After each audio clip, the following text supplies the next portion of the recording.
네, 시청자 여러분 안녕하십니까. 6월 26일 수요일입니다. 마켓나우 2부 시작하겠습니다. 임종윤입니다. 이해랍니다. 오늘 삼성전자 쪽에서 소식이 하나 있었는데 이 삼성전자 9대 파운드리 사업부에서요. 반도체 웨이퍼 생산 과정에서 좀 결함이 발생했다 이런 소식이 전해졌습니다. 그래서 저희가 직접 확인을 해보니까 발생한 것은 맞고 다만 가장된 부분이 있다. 그러니까 예를 들어서 뭐 증권가에서 전량팩이다. 그 결함분에 대해서 이런 얘기가 전해졌는데 이 부분은 사실이 아니라고 선을 그었고요. 그렇지만 투자자분들이 궁금해하시는 건 그러면 과장된 내용이 무엇인데 이거거든요. 그런 부분 저희가 또 들어오면 바로 전해드리도록 하겠습니다. 주가 좀 살펴주시죠. 네. 삼성전자 지금 약보합입니다. 300원 정도 하락해서 8,500원, 지금 8만 원대 지키고 있고요. 사실 뭐 엔비디아 새벽에 급등한 부분에 대한 기대감이 좀 있었는데 일단 그 부분은 앞서 말씀하신 이해라 앵커가 말씀하신 이런 어떤 이슈 때문에 조금 잠기는 그런 모습이죠. 마저 SK하이닉스 주가도 한번 보겠습니다. SK하이닉스는 상승폭이 2% 후반, 3% 가까이 좀 가면서 23만 1,500원대까지 조금 전보다는 상승폭이 좀 확대되는 그런 모습 나타나고 있습니다. 역시 엔비디아 급반등에 대한 수혜를 그대로 보고 있는 그런 모습이 이제 주가에 반영이 되고 있습니다. 지금 주요 섹터들 어떻게 움직이는지 바로 들어가 보도록 하겠습니다. 잠시 후에 뵙죠. 네. 예. 사실 원래 장 초반에는 앞서 엔비디아 급반등에 대한 그런 부분 때문에 반도체, 특히 이제 HBM, 저 뒤에 위에 좀 보이죠? 그다음에 CXL 등등등 반도체 관련 전기전자 쪽 섹터들이 상당히 강하게 가다가 지금 분위기는 전선, 게임, 전력 설비 쪽으로 무게가 좀 옮겨간 그런 모습입니다. 버블의 크기도 좀 다르고 색깔도 훨씬 더 빨간색이 진하죠. 그래서 전선 쪽부터 먼저 좀 살펴보도록 하겠습니다. 기사 보시면요. 오늘 증권사 리포트가 오랜만에 나왔습니다. 전선 쪽 주계 중에서도 이제 대형 전선주는 아니고 중견 전선주죠. 이 대원 전선, 이제 미국 전력청에서 샘플 테스트를 진행 중이다라는 이제 내용이 되는 건데, 기본적으로 워낙에 지금 미국의 송배전망이 지금 노후화됐기 때문에 이 부분에 대한 기대감 계속 나오고 실제 우리나라 LS전선이라든가 대한전선 같은 대형 전선주들 같은 경우는 이미 수주가 계속해서 늘어나고 있다는 소식이 전해지고 있습니다.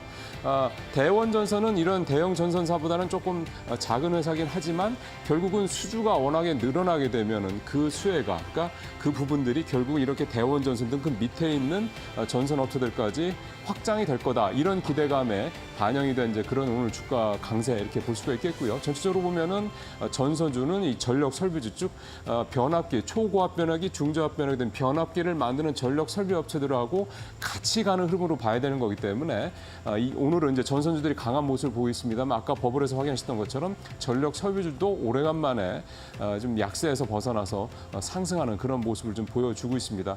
결국은 이 대원전선 같은 경우는 뿐만이 아니라 국내 전선주들, 전력 설비주들 그동안에 조금 이제 숨을 죽였었는데 다시 좀 반등하는 그런 모습이 나타나고 있는 시작점이다. 이렇게 보시면 될 것 같은데요. 종목으로 한번 들어가 보겠습니다. 말씀드린 대원전선 지금 18% 이상 주가가 좀 오르는 모습을 보이고요. 다른 전선주들, 가온전선, 대한전선 이렇게 전선주들 역시 강세 보이고 있습니다. 가온전선이 5%대, 대한전선 2%, 3% 가까이 이렇게 각각 오르는 모습을 보이고 있습니다. 다시 이제 버블로 좀 돌아가 보도록 하겠습니다. 예, 그리고 지금 이제 사이즈로 봤을 때, 버블 사이즈로 봤을 때는 게임주가 역시 좀 오늘 좀 크죠. 게임주도 한번 좀 들어가 보도록 하겠습니다.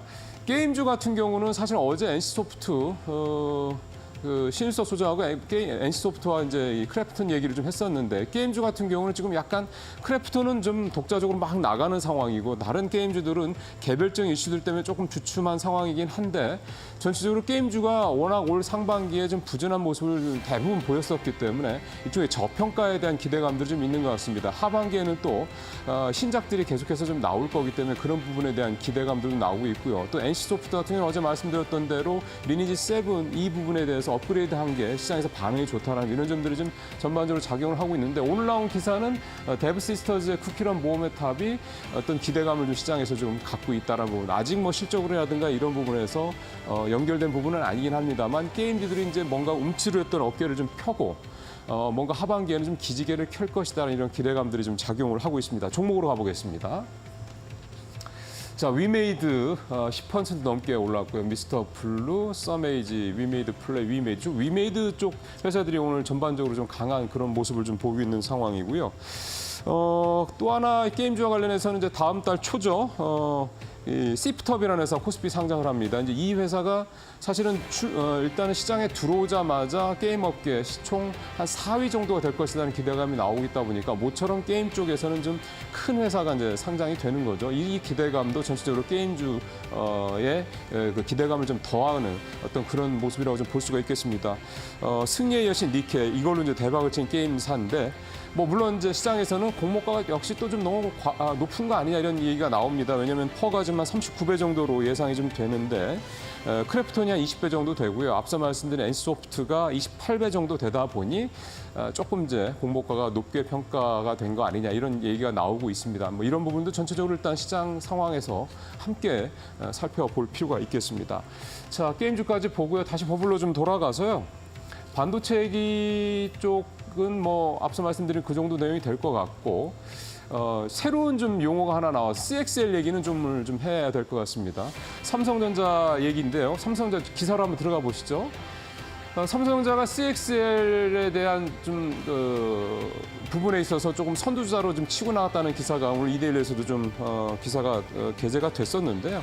이 CXL이라는 거는 이제 CPU하고 GPU 등 이제 AI 가속기를 이제 구성하는 이런 핵심 부품들, 그다음에 이 서버 연결된 이런 부분들에 있어서 이를테면 좀 굉장히 효율화를 높여주는 그런 장치가 됩니다. 그러니까 기존 설비에다가 이 CXL 기술이 적용이 되면 서버 용량 같은 것들을 8배에서 10배까지 크게 늘릴 수 있다라는 점인데 아무래도 이제 이 초나노 공정들이 계속해서 가다 보면 기술적 한계가 일단 있을 거고요. 지금 1나노 공정까지 가면서 계속 이런 얘기들이 나오고 있는 과정에서 기존 시스템에서 전력 어떤 부분도 좀 그 절감을 하고 소비도 좀 절감을 하고 그다음에 속도를 더 높일 수 있는 방법에 대한 그런 연구들이 굉장히 활발하게 진행이 되는데 이 CXL도 바로 이제 그런 기술이라고 볼 수가 있겠습니다. 그래서 일각에서는 HBM 다음에 메모리 쪽에서 HBM 다음에 뭐 어떤 차세대 기술이다 이렇게 얘기가 좀 되고 있는데요.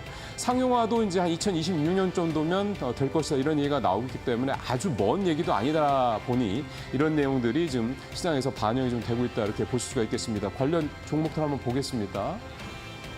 YC, 파두, TLB, 엑시콘, 네오셈 이런 회사들 중심으로 주가 상승폭이 아주 큰 건 아니긴 합니다만은 이 CXL과 관련된 그 종목들이 어떤 종목들인지 한번 이렇게 보시면서 참고를 하시면 좀 도움이 될 것 같습니다. 자, 이번에 이제 마지막으로 하락 섹터 좀 한번 보겠습니다. 사실은 오늘은 하락 섹터가 그렇게 눈에 크게 띄지는 않는데요. 방산이 시장 초보다는 장 초반보다는 조금 버블의 사이즈가 좀 커지긴 했습니다. 방산주 같은 경우 사실은 계속해서 호재들은 나오고 있습니다. 최근에 우리 한화 쪽에서 미국의 이제 필리스라는 조선사를 인수를 해가지고 미국 이제 방산 시장 본격적으로 진출하는 특히 군함 쪽, 그다음에 에마노라고 해서 이제 선박 수리 쪽 이쪽까지 진출을 한다 이런 얘기가 나온 이후에 계속해서 방산 쪽에 대한 관심은 좀 높아지고 있고요. 기본적으로 뭐 실적이 좋은 부분들이 많기 때문에 오늘 뭐 약세를 확인한다면 단순한 약세 차원에서 뭐 꼭 보실 필요는 없을 것 같습니다. 마무리를 종목 한번 보겠습니다. LIG 넥스원 1% 쪽 후반, 하나에어로스페이스 2% 조금 넘게, 한국 항공우주, 코치테크놀로지 이렇게 한 2, 3% 정도 낙폭이 아주 크지는 않습니다만 방산주들 같은 경우는 기본적으로 그동안에 많이 올랐던 데는 뭐 일종의 쉬어가기 정도 이렇게 보시면 될 것 같고요. 계속해서 수주 관련된 호재들이 나오고 있다는 점을 일단 기본적으로 보시면서 방산주들은 접근하시면 좋을 것 같습니다. 이슈 브리핑 여기서 마치고요. 바로 이데일리 온 전문가와 함께 좀 더 깊은 얘기 나눠보겠습니다.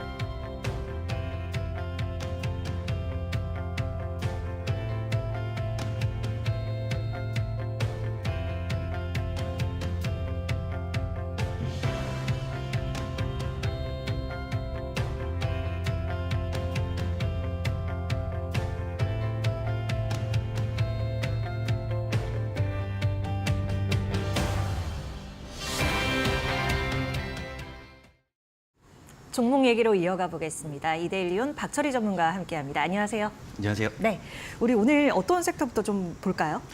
네, 뭐 오랜만에 좀 돌아온 섹터죠. 일단 게임주 관련해서 먼저 한번 살펴보고 얘기를 말씀드리도록 하겠습니다.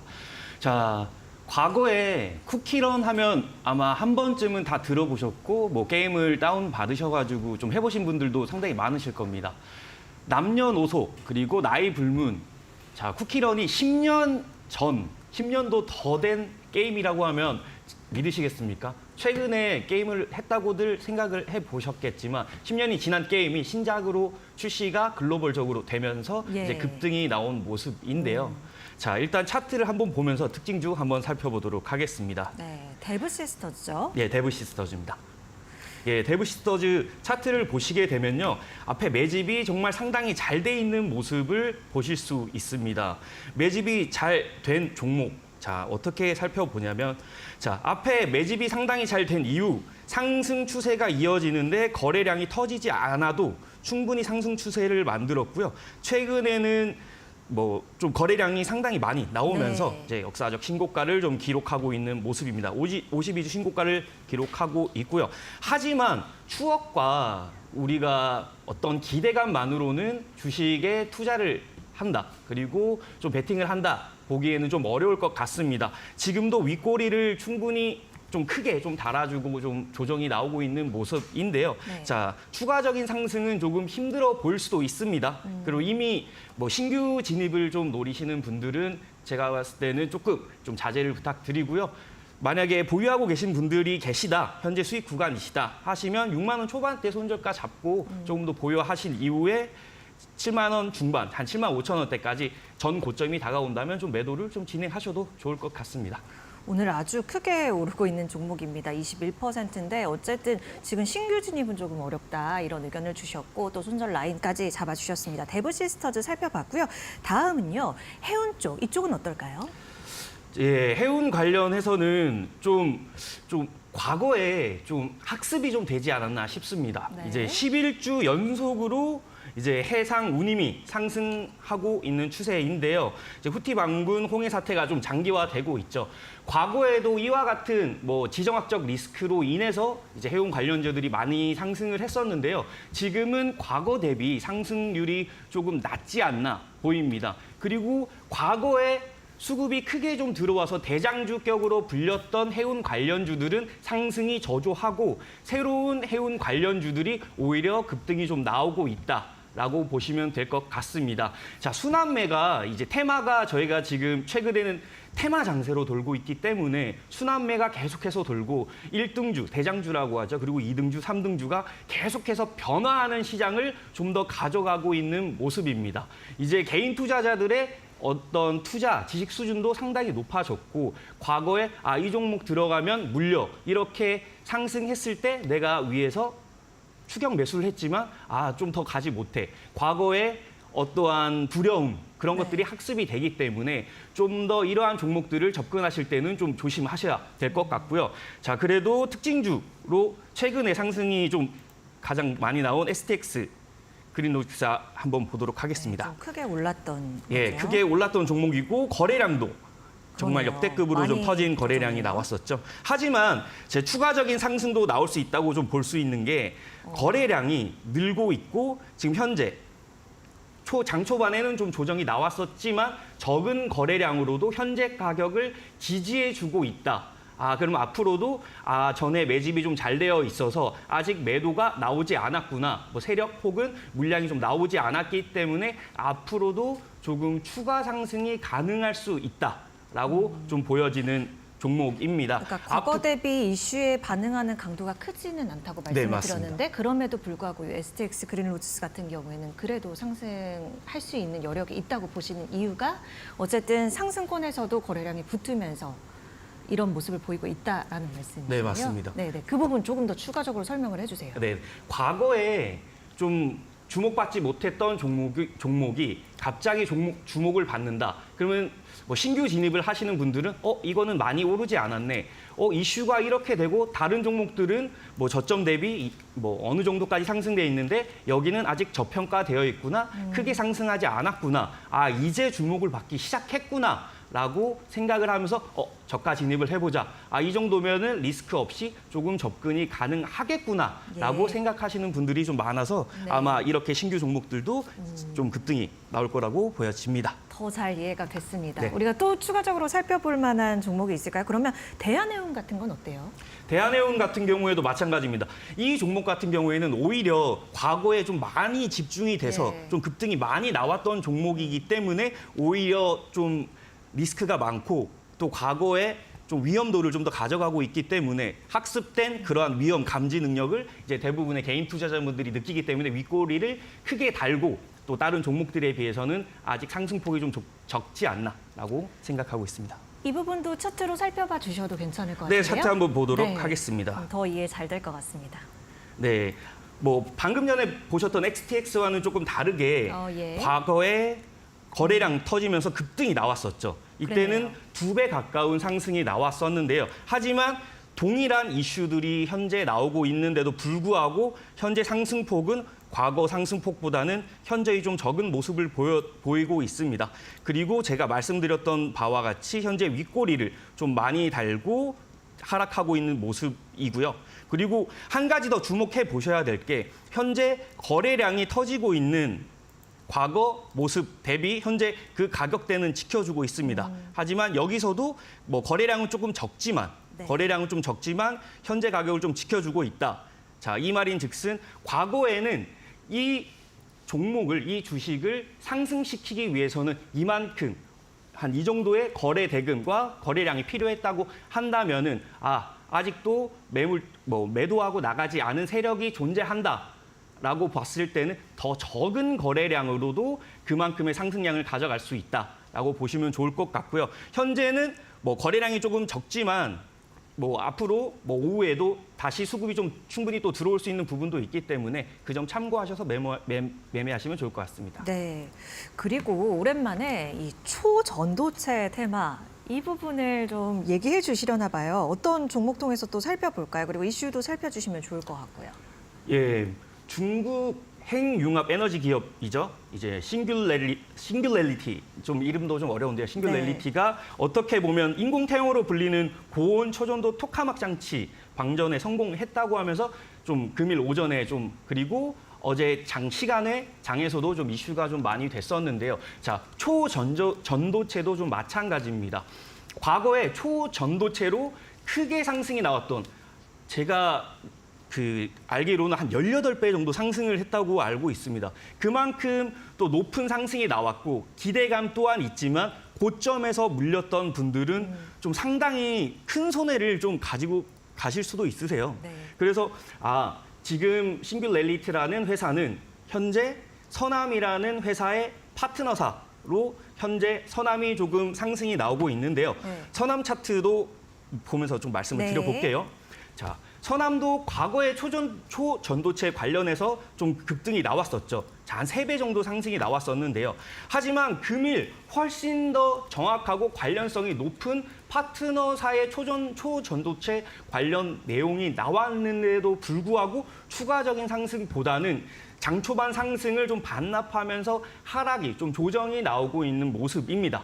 이 종목 또한 마찬가지로 과거의 상승분에서 초전도체는 아직까지는 조금 상용화가 불가피하고 좀 현실적인 얘기와는 좀 동떨어져 있지 않을까라고 생각하시는 분들이 많고 과거의 위험을 좀 캐치하셔서 조금 학습이 되어 있다고 보여지는데요. 이 종목 또한 제가 봤을 때는 이러한 흐름으로 지금 가지 못한다면 앞서 물려있던 매물대를 충분히 뚫어주지 못해서 추가적인 상승은 어렵지 않을까 생각이 됩니다. 또 관련 종목으로 신성델타테크도 한번 보도록 하겠습니다. 제가 조금 전 말씀드렸던 이제 18배 정도 상승했던 종목이 이제 신성델타테크인데요. 과거 초전도체 대장주였죠. 초전도체 대장주였던 신성델타테크도 마찬가지로 18배나 상승했지만 자, 오늘은 금일은 크게 상승폭이 나오지 않고 있는 모습입니다. 네. 그만큼 아직 실현성과 현실성이 좀 부족하다. 그리고 과거에 학습이 되어 있는 이제 개인 투자자분들 그리고 투자자분들의 그러한 리스크 그리고 물려 있는 분들도 많기 때문에 매물대도 상당히 두텁다. 그래서 추가적인 상승은 좀 어렵지 않은 테마이지 않을까라고 생각해 봅니다. 네, 초전도체 테마 관련 두 종목을 좀 살펴줬는데 어제 시간을 거래해서 굉장히 급등세를 보였던 두 기업입니다. 말씀해 주신 내용 잘 참고해 보시면 좋을 것 같아요. 우리 자동차 쪽은 어떨까요? 자동차 산업 쪽이요. 예, 어떻게 보면 자동차 관련 종목들이 지금 상당히 좋은 모습과 그리고 고점이지만 정말 지지를 잘해주고 하락이 나오지 않고 있는 모습을 계속해서 보여주고 있는데요. 자, 현대차, 기아차는 좀 많이 제가 지난주에도 말씀드렸고 이제 부품 관련주에 대해서 조금 말씀을 드려보려고 합니다. 그리고 현대차 그룹 자체에서 지정학적 수혜를 좀 받았다고 좀 많이 이슈가 되고 있는데요. 과거 이제 미국, 캐나다, 유럽 그리고 값싼 전기차의 범람을 좀 막으려고 고율 관세를 중국에 부과하고 있는 나라들이 현재 늘어나고 있고 네. 추진하고 있는 현재 추세입니다. 그리고 미중 갈등도 마찬가지고요. 이런 데서 좀 수혜를 보고 있기 때문에 자동차 관련주들 제가 차트 한번 보면서 설명을 드리도록 하겠습니다. 네, 자, 어떤 것부터 볼까요? 네, 현대모비스 일단 먼저 예. 말씀을 드릴 건데요. 현대모비스 또한 현재 상승이 좀 나왔다 조정이 나온 모습을 보이고 있죠. 그리고 최근에 좀 거래량이 터지면서 좀 급등이 나왔다 조정받은 모습인데요. 자, 최근 차트를 좀 보시게 되면요. 최근에 급등 나오고 윗꼬리를 달았지만 거래량이 늘지 않고 있습니다. 하지만 상승 추세는 계속 가고 있죠. 제가 방금 말씀드렸던 그러한 모습을 이 차트 또한 나타내고 있는 모습입니다. 추세는 계속해서 상승 추세로 이어가고 있는 모습이지만 거래량은 과거보다 더 적지만 과거의 상승폭을 메워가고 있다. 그렇다면 이 종목은 우리는 상승하고자 하는 의지가 아직까지는 더 보이는구나라고 참고하시면 좋을 것 같습니다. 또 한 가지 종목 더 볼게요. 네. 자, 삼성공조도 제가 좀 유심히 살펴보고 있는 종목인데요. 자동차 부품 관련주죠. 공조장치 관련주인데, 자, 제가 첫 방송 때 제가 말씀드린 거 기억하시고 계신지는 모르겠지만 상승이 나와서 떠 있는 종목보다는 그래도 눌림목에서 상승하고자 하는 의지, 나는 이 가격대를 좀 지켜주겠다고 하는 의지가 보이는 종목들을 저는 공략을 좀 한다고 말씀을 드렸었습니다. 그래서 어떤 기업이죠? 그래서 삼성공조라는 네, 종목, 삼성공조요. 삼성공조라는 종목이고요. 삼성공조 종목도 마찬가지로 현재 상승 이후에 눌려줬죠. 21선에서 이제 가격을 좀 지키고자 하는 이제 눌림목이 나왔었고 반등이 나오죠. 자, 금일도 추가적인 상승이 아주 20% 가까이 나오고 있습니다. 자, 어제죠. 어제 거래량이 많이 실리면서 급등이 나왔었고 네. 금일은 어제보다 더 적은 종목으로 전고점을 돌파할 수 있는 지금 상승이 나왔다. 그렇다면 이 종목은 적은 거래량으로 추가적인 상승을 시킬 수 있는 매집이 잘 되어 있는 종목이고 추가적인 상승을 가져가려고 하는 성향이 보이는 종목이다라고 좀 보시면 될 것 같습니다. 네, 삼성공조까지 살펴주셨고 자율주행 쪽은 요즘 어떻습니까? 예, 자율주행 종목도 마찬가지로 좀 자율주행 같은 경우에는 지금 최근에 좀 급등이 좀 많이 나온 종목들이 많죠. 최근에 좀 종목들이 좀 급등이 많이 나오다 보니까 이러한 종목들은 고점에 있는 종목들을 좀 컨택을 하기보다는 이제 좀 조정이 나올 때 좀 진입을 하시면 좋을 것 같고요. 제가 방금 말씀드린 종목들과 조금 흡사한 종목인 이제 JNTC라는 종목도 한번 보면서 말씀을 드리도록 하겠습니다. 네. 예, JNTC 종목도 마찬가지로 거래량이 떴고 상승이 나왔죠. 마찬가지로 거래량이 전 거래량보다는 적지만 추가적인 상승을 일으키는 데는 훨씬 더 많은 상승력이 나왔습니다. 자, 이 말인즉슨 제가 말씀드렸죠. 자, 거래량이 처음에는 많이 실려서 상승이 나왔고 그 이후에 전 거래량보다 적은 거래량. 자, 상승하고자 하는 의지, 즉 매집이 잘 되어 있고 나는 매도하겠다는 의지가 없는 종목들 같은 경우에는 적은 거래량으로도 큰 상승을 일으킬 수 있다. 제가 오늘 방송에서 좀 강조하면서 말씀드리고 싶은 이제 내용이니까 그 점 참고하셔서 자율주행 관련주, 자동차 관련주들도 앞으로 매도세가 좀 더 나오지 않았다, 매집이 좀 잘 되어 있다라고 보시면 좋을 것 같습니다. 네, 코스피는 현재 시점에 뭐 상승 전환을 하기는 했지만 탄력이 크지는 않고요. 코스닥이 하락 전환했습니다. 한 4분여 전에요. 오늘장을 슬기롭게 시청자분들이 좀 견딜 수 있을 만한 그러한 기업을 우리가 알아보면 좋을 것 같아요. 네. 일단 금일 어떤 종목을 좀 공략을 해봐야 될까 좀 생각을 좀 많이 네. 해봤는데요. 그래도 또 금일 갑자기 수급이 몰렸던 전력과 그리고 초전도체 관련된 핵융합 그리고 추가적으로 이제 신재생 에너지까지 좀 다양한 테마들을 갖고 금일 또 추가적으로 베트남 최대 전력 기업인 메일코 회장이 방문한 두산 에너빌리티 공략을 좀 해보면 좋을 것 네. 같습니다. 네, 차트도 한번 보면서 설명드리는 게 좋을 것 같습니다. 예. 두산 에너빌리티요. 네, 맞습니다. 예, 두산 에너빌리티 같은 경우에는 현재 차트를 보시게 되면은 좀 추세가 좋죠. 최근에 거래량도 좀 많이 늘고 있는 상황이고 전 고점에서 지금 현재 조금 조정이 나오고 있는 모습입니다. 제가 오늘 강조하고 있는 종목과 가장 부합되고 있는 현재 종목인데요. 보시게 되면은 거래량이 현재 붙었습니다. 거래량 붙었고 상승이 나왔고 거래량이 현재 좀 없는 구간에서 자, 조정 이후에 상승 추세를 계속 이어가고 있는 모습입니다. 전 고점을 아직 뚫어주진 못했지만 제가 뭐 조금 공략을 해보는 이유는 21선을 좀 지지해주고 추가적인 상승이 충분히 나올 수 있는 자리다. 그리고 최근에 뭐 AI 전력 사태 그리고 폭염 관련해서 이제 전력 소비가 크게 급등할 것이다라고 하는 전력 부족 사태에 부합하는 핵융합 전력 그리고 뭐 신재생 에너지 현재 환경 문제가 많이 대두되고 있는데 뭐 풍력 발전이라든지 관련 신재생 에너지까지도 충분히 좀 뭐 테마로 업고 갈 수 있고 또 그만큼 좋은 회사고 이슈들이 많기 때문에 베트남의 이제 최대 전력 기업의 회장까지 금일 뭐 본사에 방문까지 창원 지점에 방문까지 했다고 하니 이 종목 살펴보시고 공략해 보시면 좋을 듯합니다. 뭐 최근에 계속 얘기되고 이슈도 있고 차트상 그림을 보니 이 부분도 추가적인 이제 상승 기대해 볼 수 있다라는 말씀으로 두산 에너빌리티까지 살펴주셨습니다. 오늘 박철희 전문가와 함께했습니다. 고맙습니다.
네, 이데일리 TV 기자가 직접 현장을 탐방을 해서 기업의 여러 내용들을 좀 현장에서 직접 물어보고 시청자분들께서 또 투자자분들께서 궁금해하실 만한 내용들을 직접 듣고 오는 기업 인사이트 이제 시간입니다. 오늘은 이데일리 TV 심영주 기자와 함께 얘기 나눠보겠습니다. 어서 오십시오. 안녕하세요. 예, 지금 뭐 사실은 AI가 뭐 대세인데 AI 관련돼서 지금은 이제 컴퓨팅 쪽 그러니까 엔비디아를 중심으로 한 이제 뭐 반도체 관련된 이런 쪽들이 뭐 사실은 대세라고는 하긴 하는데 결국 이게 이제 산업으로 가서 소위 말하는 버티컬 산업으로 가서 어디로 갈 거냐 가장 뭐 대표적인 게 로봇 아니겠냐 그래서 로봇 관련주들도 되게 관심이 많은 것 같아요. 그래서 이번에 갔다 오신 데가 로봇 회사라면서요? 네, 맞습니다. 뉴로메카인데요. 이제 협동 로봇을 개발하는 기업입니다. 그러면 일단 두 가지부터 짧게 질문을 드려야 되겠네. 일단 뉴로메카라는 회사는 어떤 회사입니까? 뉴로메카는 일단 이제 2022년 코스닥 시장에 상장한 협동 로봇 전문 기업인데요. 네. 포항공대 출신 인력들이 이제 주축이 돼서 설립한 기업이고요. 본사는 성수동에 있고 이제 공장은 포항에 있습니다. 그러면 이 협동 로봇이라는 것도 일단 좀 우리 시청자분들께서 좀 이해를 먼저 하고 가셔야 될 것 같은데, 협동 로봇이라는 게 산업, 우리가 흔히 알고 있는 산업용 로봇하고 다른 건가요? 네, 약간 다른데요. 이제 협동 로봇이라는 거는 좀 이제 사람이랑 같이 일할 수 있는 그래서 로봇을 협동이구나. 말합니다. 네, 예. 그래서 이제 산업용 로봇 같은 경우에는 안전 펜스가 필요하고요. 이제 사람과의 접촉을 최소화하는데, 협동 로봇이라는 거는 이제 로봇 자체에 이제 안전 센서나 뭐 동작 감지 기술이 이제 적용이 됩니다. 예. 그래서 이제 대표적인 기업이라고 하면 오늘 소개해드릴 뉴로메카를 비롯해서 두산 로보틱스, 뭐 하나 로보틱스, 그리고 레인보우 로보틱스 등이 있습니다. 그러면 이제 이번에 뉴로메카를 다녀오셨으니까 이제 그 뉴로메카에 대한 얘기를 좀 하나하나 살펴보도록 하겠습니다. 일단은 이번에 심 기자께서 뉴로메카를 직접 포항까지 다녀오신 이유도 이 회사가 뭔가 어쨌든 취재를 조금 깊이 들어가서 해볼 만한 뭐가 있었기 때문에 갔을 텐데, 어떤 점에 이번에 착안을 하신 거예요?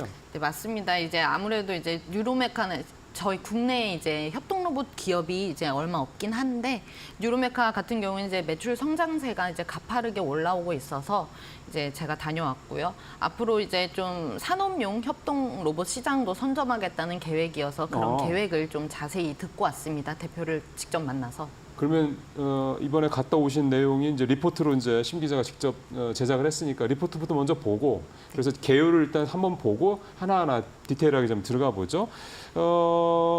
지금 심 기자도 말씀을 하셨습니다만, 뉴로메카가 이제 일단 현재 이 군 쪽에 해군, 그 다음에 육군, 공군의 로봇을 공급해 한 밑그림을 좀 그리고 있는데요. 아무래도 이제 이게 일상에서 이제 군까지 상당히 폭넓게 좀 진입을 좀 하는 준비를 하고 있습니다. 그래서 심 기자가 직접 뉴로메카 박종훈 대표를 만나서 얘기를 들어봤습니다. 리포트로 먼저 보시겠습니다. 지난 2월 뉴로메카는 해군의 용접용 협동 로봇을 최초로 공급했습니다. 이어 육군과 공군에도 협동 로봇 자동화 솔루션 공급이 최종 확정됐고, 이번 주 본격적인 PR 활동에 나섭니다. 이제 3군의 용접 로봇이 도입이 되었고, 이제 국방 쪽의 자동화에서도 어느 정도 저희가 시장을 키울 수 있는 뭐 실마리를 잡았다라고 이렇게 말씀드릴 수 있겠습니다. 대기업 조선소와의 대규모 용접 공정 계약도 이달 중 구체적으로 이뤄집니다. 지난해 뉴로메카 용접 로봇 실적은 약 26억 원, 전체 매출 137억 원 중 20%에 가까운 수준입니다. 올해는 이 실적이 3~4배가량 늘어날 것으로 회사는 전망하고 있습니다. 뉴로메카는 경쟁 기업들에 비해 높은 외형 성장세를 보이고 있습니다. 올해는 흑자 시현이 가능할 것으로 기대되고 있습니다. 뉴로메카는 한 3, 4년 계속 한 50% 정도 성장을 하다가 올해부터 우리가 이제 초고속 성장이라고 해서 2배, 3배 성장을 타겟을 했어요. 그러니까 한 4분기 정도에는 적어도 BP를 달성하거나 아니면 에비타 기준에서는 수익을 낼 것을 목표로 하고 있고요. 본격적으로 이 수익이 전환되는 시기는 올 4분기부터 시작해서 내년 이렇게까지 될 것이라고 기대하고 있습니다. 자신감 배경은 원가 경쟁력과 품질 관리 능력입니다. 핵심 부품을 비롯 주요 공정을 내재화했고, 주로 자동차 제조 현장에서 쓰이는 린 생산, 품질 관리 기법을 도입했습니다. 향후 미국과 유럽 등 해외 진출에도 적극적으로 나서 매출 성장에 박차를 가할 계획입니다. 일단은 국내 시장에서 여러 가지 좀 검증해야 될 측면도 있었기 때문에 저희가 많이 국내 시장에 집중을 했을 거예요. 올해부터 해외 시장을 진출을 하려고 하고 있고, 가장 중요한 시장은 미국입니다. 이제 일본 시장하고 유럽 시장 저희들 보고 있고요. 인공지능 기술도 적극적으로 활용하고 있습니다.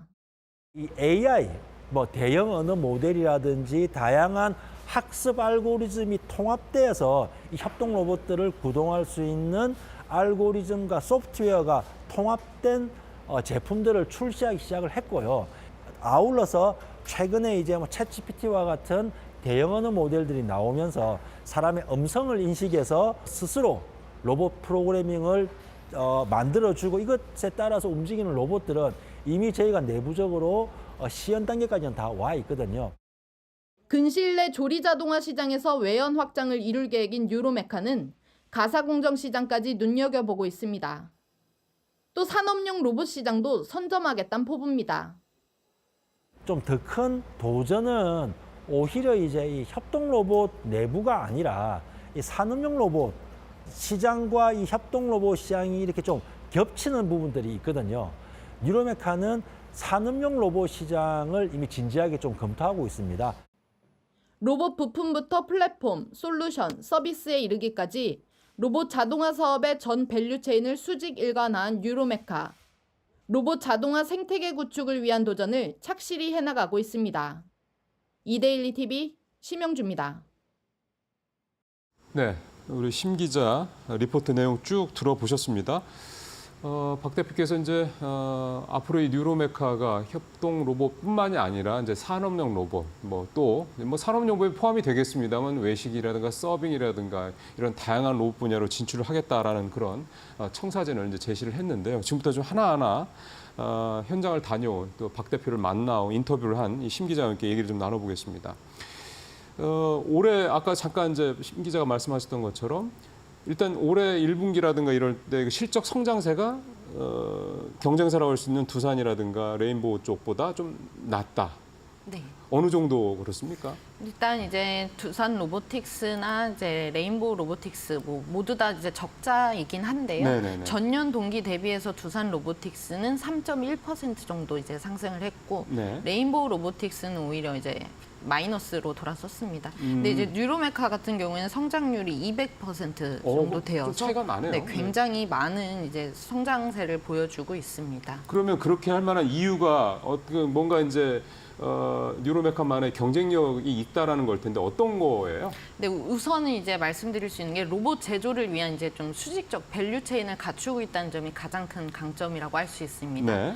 로봇 이제 부품부터 제품, 솔루션 그리고 서비스 등 로봇 자동화 사업을 위한 핵심 부품이랑 이제 공정을 내재화하고 있는 건데요. 이제 제품을 직접 생산하고 기술을 내재화하고 있다 보니까 이런 점이 가장 큰 강점이라고 할 수 있고 또 이제 로봇 사업이 여러 응용 분야가 있는데요. 제조 공정이라든지 푸드테크 등 이제 각 사업 분야에서 필요로 하는 로봇들이 다 다를 텐데 뉴로메카는 이제 단순히 로봇을 제조하는 게 아니라 솔루션을 공급을 하고 있습니다. 한마디로 이제 고객 맞춤형 로봇을 이제 제공을 하면서 다양한 로봇 제품 라인업은 물론이고 이제 산업군도 좀 다양하게 갖추고 있다는 점이 두 번째 강점입니다. 예. 그러니까 이게 단순히 그냥 만들어서 하는 게 아니라 내 거 사주세요가 아니라 너네가 뭐가 필요하니? 그래? 그럼 우리가 만들어줄게. 이런 식이라는 말씀이신 네, 거잖아요. 맞습니다. 그러면 여기 부가가치도 좀 더 높지 않겠냐 이런 기대감도 좀 들고요. 이제 국방 쪽으로 지금 리포트 보면은 이제 해군 쪽 시작해서 이제 육군, 공군까지 이제 용접용 로봇식으로 해가지고 이렇게 가고 있다라고 말씀을 하셨고, 근데 이게 결국은 좀 더 이 회사가 현재 타겟으로 삼고 있는 그 산업 쪽이 어디냐 이 부분도 좀 한번 짚어볼 필요가 있을 것 같습니다. 네, 이제 기존에는 좀 제조업 위주로 로봇을 만들었습니다. 그러다 이제 F&B로도 이제 진출을 했고요. 외식업 얘기하시는 거죠? 네, 맞습니다. 네. 그래서 이제 그 다음에 이제 봤던 게 의료랑 스마트팜 쪽으로도 영역을 좀 확대를 했고, 이제 앞서 말씀드렸던 것처럼 국방을 포함해서 향후에는 우주 항공 쪽으로도 진출할 계획을 갖고 있습니다. 지금 우주 쓰레기를 청소하는 로봇의 모터를 개발하는 데 이미 성공을 했습니다. 예. 네. 그리고 이제 주요 이제 제품들 같은 경우에는 협동 로봇뿐만이 아니고 산업용 로봇이나 델타 로봇, 이동 로봇 등도 이제 제조를 하고 있습니다. 예. 일단 지금 앞에서 군 쪽 얘기는 용접 로봇 중심이라고 말씀을 하셨기 때문에 네, 맞습니다. 일단 여기서는 매출이 일단 눈에 띄게 나오겠군요, 일단. 네, 이제 회사 쪽에서도 이제 용접 로봇의 매출 성장을 굉장히 기대하고 있는데요. 상장 전부터도 이쪽에 집중을 하겠다고 밝힌 바 있습니다. 특히나 이제 선박 블록 용접 공정 솔루션의 사업을 집중할 계획이라고 증권 신고서를 통해 밝힌 바 있는데요. 예. 조선사가 이제 늘 인력난에 시달리고 있기 때문에 앞으로 수요가 꾸준히 늘어날 거란 예상에서 이제 이 시장에서 퍼포먼스를 내겠다는 겁니다. 요즘에 또 조선업도 굉장히 호황이라고 얘기 많이 하잖아요. 네, 그러면 맞습니다. 그만큼 일감도 늘어날 수 있다 이런 얘기가 되는 거네요. 네, 맞습니다. 그래서 이제 실제로 올해는 매출 성장도 이제 기대되고 있는데 중요 이슈 중 하나로는 리포트에 나왔던 것처럼 대기업 조선소 이제 HD 현대사모에 이제 로봇을 공급할 예정입니다. 예. 이번 주에 이제 구체적인 계약이 이루어질 건데 1차적으로는 20대 정도 이제 네. 실증이 이뤄진다고 하고요. 이거는 유로메카 로봇 부문장 이야기 좀 직접 들어보겠습니다. 예, 보시겠습니다. 현재 저희 그 용접 로봇은 그 1년 이상의 어떤 그 검증을 거쳐서 현재 그 HD 현대사무중공업에 이제 그 납품을 앞두고 있고요. 이 현대사무중공업 외에도 여러 가지 그 작업장에 저희들을 지금 요구를 하고 있습니다. 그래서 지금 그 외에도 지금 계속 준비하고 있고요. 네, 그래서 이번에 이제 실증이 좀 성공적으로 이뤄지면은 이제 현대사무중공을 비롯해서 이제 국내외 다른 조선사로 고객사를 좀 확대를 할 수 있고 조선업 외에도 이제 인력 대체가 필요한 다른 공정으로도 나아갈 수 있어서 성장이 기대되고 있습니다. 예, 특히 이제 조선업 같은 경우는 이 용접의 비중이 엄청나게 크고 그 용접을 지금까지는 우리나라 조선사들이 그렇게 전 세계 조선업계를 이끌었던 가장 큰 이유도 이 숙련된 용접 근로자분들이 워낙에 많았기 때문인데요. 근데 최근에 조선업계의 가장 큰 그 변수가 숙련된 용접공 근로자들을 구하기 어렵다라는 거였대요. 그래서 뭐 외국인 근로자도 대체하고 있다 이런 얘기들이 나오고 있었는데 만약에 이번 실증 테스트가 성공적으로 끝난다 그러면 굉장한 수요가 성장이. 늘어날 수 네. 있고 또 앞서 말씀하신 사모중공업뿐만이 아니라 현대사모중공업뿐만 아니라 다른 조선소들까지도 수요가 늘어날 수 있다, 네, 확장이 될 수 맞습니다. 있다. 그런 면에서는 일단 이 실증 테스트 결과가 정말 어떻게 보면 뉴로메카한테는 굉장히 중요한 그런 사안이 될 것 같으네요. 네, 이게 이제 맞습니다. 용접 로봇 얘기였고, 네. 근데 앞서 이제 되게 다양한 분야, 외식업이라든가 뭐 이런 쪽으로도 가겠다 얘기했는데 그쪽은 좀 어떻게 진행되고 있습니까? 좀 식음료 부분에서도 이미 이제 진출을 해서 성과를 조금 내고 있는데요. 네. 이제 푸드테크라는 게 제2의 반도체라 불리면서 미래 신사업으로 주목을 받고 있잖아요. 예. 그래서 이제 뭐 두산 로보틱스나 하나 로보틱스 등 다른 기업들도 많이 진출을 하고 있는데요. 뉴로메카도 이 조리 자동화 시장에서 이제 성과를 좀 내고 나아가서는 가사 공정 시장까지 좀 진출할 계획을 갖고 있습니다. 우선 지금은 대표적으로 교촌치킨에 이제 튀김 로봇을 공급을 하고 있는데 네. 전국 30여 개 매장에 이제 로봇이 들어가 있고 올해 안에는 100군데 정도로 이거를 늘릴 예정이라고 합니다. 또 며칠 전에 발표되기도 했는데 교촌치킨 미국 직영점에도 뉴로메카 로봇이 도입될 예정이라고 합니다. 예. 이 밖에 이제 치킨 브랜드라고 하면은 멕시카나에도 공급이 되고 있고 피자 프랜차이즈나 휴게소에도 들어가고 있습니다. 뭐 우동이나 튀김을 제조하는 그런 로봇들이고요. 학교나 이제 요양원 등 이제 급식이 필요한 곳에도 로봇을 공급하고 있고 카페에서도 쓰이고 있는데 뉴로메카 성수동 본사에는 이제 로봇 카페가 이제 운영이 되고 있습니다. 지금 화면에 나오는 저 모습인가 보군요. 네, 맞습니다. 로봇이 정말, 직접 커피를 예, 내리는 건데요. 내리네요. 네. 네. 여기는 이제 커피 로봇을 통해서 이제 앞으로 수익을 어떻게 창출을 할 것인지 그런 뉴로메카만의 고민을 담은 비즈니스 모델을 구현한 공간이라고 합니다.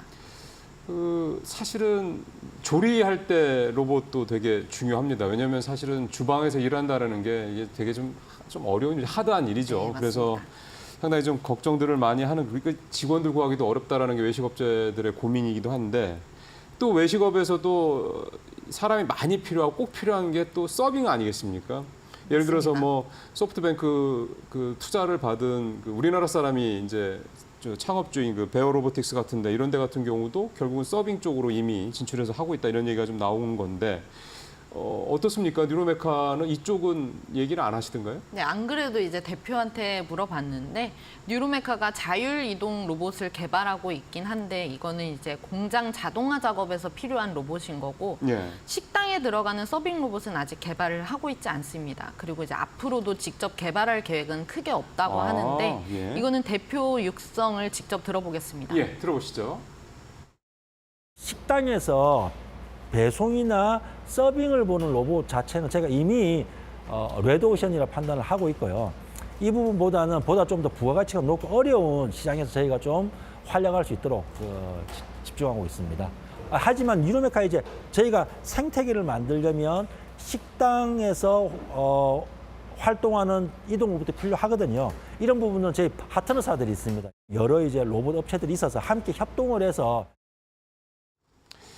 사실은 결국은 협동 로봇이라는 것도 큰 틀에서 보면은 산업용 로봇에 이제 하단에 있는 이제 들어가는 그런 분야라고 볼 수가 있는 건데, 산업용 로봇 시장이 또 협동 로봇 시장보다 훨씬 더 크고요. 앞으로도 더 시장의 사이즈가 커질 수밖에 없을 것 같고. 그러면 근데 지금 이제 이 뉴로메카의 회사 규모라든가 매출액 이런 거를 감안했을 때 산업용 로봇 시장으로 가면 너무 큰 경쟁자들이랑 이제 붙어야 되지 않을까 싶어서, 이게 거기까지 가는 게 과연 현재 상황에서 과연 적절하냐라는 생각도 좀 드네요. 네, 맞습니다. 협동 로봇 시장이 성장세가 큰 거는 사실이지만 그러니까요. 사실 아직 제조 대기업에는 도입이 미진한데요. 자동화 사업에서는 이제 대기업 양산 공정에 이 협동 로봇들이 도입이 돼야 수익성 측면에서 이제 더 크게 성장을 할 수 있습니다. 근데 이제 제조 대기업은 전형적으로 높은 생산성을 필요로 해서 로봇이 이제 무거운 물건들을 빠르고 정확하게 핸들링할 수 있어야 합니다. 하지만 이런 부분에 있어서 협동 로봇은 약간의 약점을 갖고 있는데요. 아까 말씀드렸다시피 사람이랑 협업할 수 있어야 하다 보니까 그렇죠. 조금 천천히 움직이더라도 안전하게 움직입니다. 생산성이 아무래도 산업용 로봇에 비해 떨어질 수밖에 없고 내구성도 약할 수밖에 없습니다. 그래서 이제 기존의 협동 로봇만으로는 대기업 양산 공정에 침투할 수가 없어서 뉴로메카는 두 가지 채널을 모두 공략하고 있다고 합니다. 이 두 가지 채널이 하나는 이제 전통적인 소품종 대량 생산 공정이 하나 있고요. 예. 다품종 소량 생산이면서 사람 손기술이 많이 들어가는 랩 오토메이션 분야가 있습니다. 특히 올해 하반기에 산업용 로봇 회사 하나를 인수를 한다고 하는데 이것도 대표 이야기 직접 들어보겠습니다. 예. 포스코와 같은 철강 공정에서 굉장히 유독하고 좀 힘든 작업들을 하는 것들을 로봇이 대체한다든지, 뭐 디스플레이 공정에서 특정 유기물을 합성한다든지, 사람이 손길이 많이 가는 고부가치 산업이거든요. 이런 부분들에 있어서 뉴로메카가 여러 실적을 내고 있고 현재 다양한 대기업에 적용을 하고 있습니다. 특히 뉴로메카는 랩 오토메이션 분야만을 새로운 어떤 산업군으로 생각하고 있을 만큼 열심히 진행을 하고 있고요. 이 협동형 산업용 로봇의 컨셉을 구현하기 위해 뉴로메카가 아마 올 하반기에 실질적으로 산업용 로봇을 조립하고 제조하는 회사 하나를 인수를 하고요. 거기 인수된 회사를 기반으로 해서 굉장히 빠르게 움직이지만 안전 펜스가 없이도 쓸 수 있는 새로운 형태의 다양한 라인업의 산업용 로봇을 만들어서 대기업 양산 공정에 진입할 계획과 전략을 가지고 있습니다. 협동 로봇 시장을 저도 좀 조사를 좀 해보니까 전 세계 탑 10에는 일단 우리나라 로봇 회사는 없더라고요. 네, 맞습니다. 시장은 뭐 작년 기준으로 한 10억 달러, 1조 달러 시장이니까 아직 시장 자체가 굉장히 뭐 성숙하고 큰 시장은 아직은 아니고 네. 2030년 정도 가야 한 14조 정도 된다니까 이제 그때쯤 계속 성장을 한다는 얘기긴 한데, 근데 이제 이 뉴로메카 같은 회사가 계속 성장을 하기 위해서는 결국은 투자도 이고, 물론 이제 상장을 했기 때문에 그때 상장 자금이 조달된 건 있긴 하겠습니다만, 이렇게 또 말씀하신 대로 M&A를 하려고 역시 돈이 필요한 거고. 근데 지금 수익이 나는 상황은 아니잖아요. 네, 맞습니다. 아직은 적자를 기록하고 있는데요. 그러니까. 그래도 이제 좀 회사에서도 목표로 하고 있는 거는 올해 매출액 400억을 달성을 하겠다라고 하고 있고, 네. 증권가에서도 어느 정도는 좋은 성과를 낼 것으로 전망을 하고 있습니다. 그런 리포트가 많이 나오긴 했는데요. 네. 그 근거로는 우선 이제 상장 이후에 추진해왔던 부품 내재화나 협동 로봇 어플리케이션 확대, 사업 다각화 등이 이제 어느 정도 결실을 이루기 시작했다는 거고요. 예. 이게 본격적인 실적으로 잡힐 거라는 의미입니다. 또 이제 회사 측이 말했듯이 용접 로봇 매출이 늘어날 거고, 특히 작년 7월에 큐렉소에 의료용 협동 로봇을 공급하기로 계약을 했는데 이게 매출액이 약 90억 원 정도가 이제 순차적으로 잡힐 거라서 이 부분도 실적에 반영이 될 예정입니다. 무엇보다 이제 로봇에 AI 기술을 적용을 하면서 기술도 고도화하고 있어서 앞으로 뉴로메카 로봇에 대한 수요가 늘어날 것이란 예상입니다. 이제 다만 유로메카가 이제 1분기 매출액이 30억 원 정도 나왔습니다. 그래서 이제 예. 회사 측에서도 올해 목표로 한 400억 원 정도의 매출액을 달성을 하더라도 손익분기점 달성은 조금 쉽지 않을 거라고 말을 하긴 했습니다. 네. 그래서 이제 800억 정도의 매출을 달성하면 수익을 낼 수 있겠다는 예상인데 이제 이유가 이제 연구개발에 투자를 많이 하고 있고 앞으로도 투자를 아끼지 않을 예정이라고 해서 투자 비용이 많이 들어가다 보니까 조금 실적 달성이 어려울 수도 있겠다 이런 예상도 나옵니다. 예, 그 새로 이렇게 성장하는 그런 분야 같은 경우 사실은 거기에 진출한 기업들이 처음에는 투자를 많이 해야죠. 사실 그걸 안 하면은 안 되는 거고 이 회사도 적자 상태에서 상장할 수 있었던 것도 그런 부분들에 대한 기대감 때문에 상장이 됐을 텐데 800억 정도의 매출을 달성하면 BEP를 맞출 수 있을 것 같다. 네, 대표님의 이제 전망인데 이 800억 매출은 뭐 어느 정도 되면 될 것 같다고 얘기를 하세요?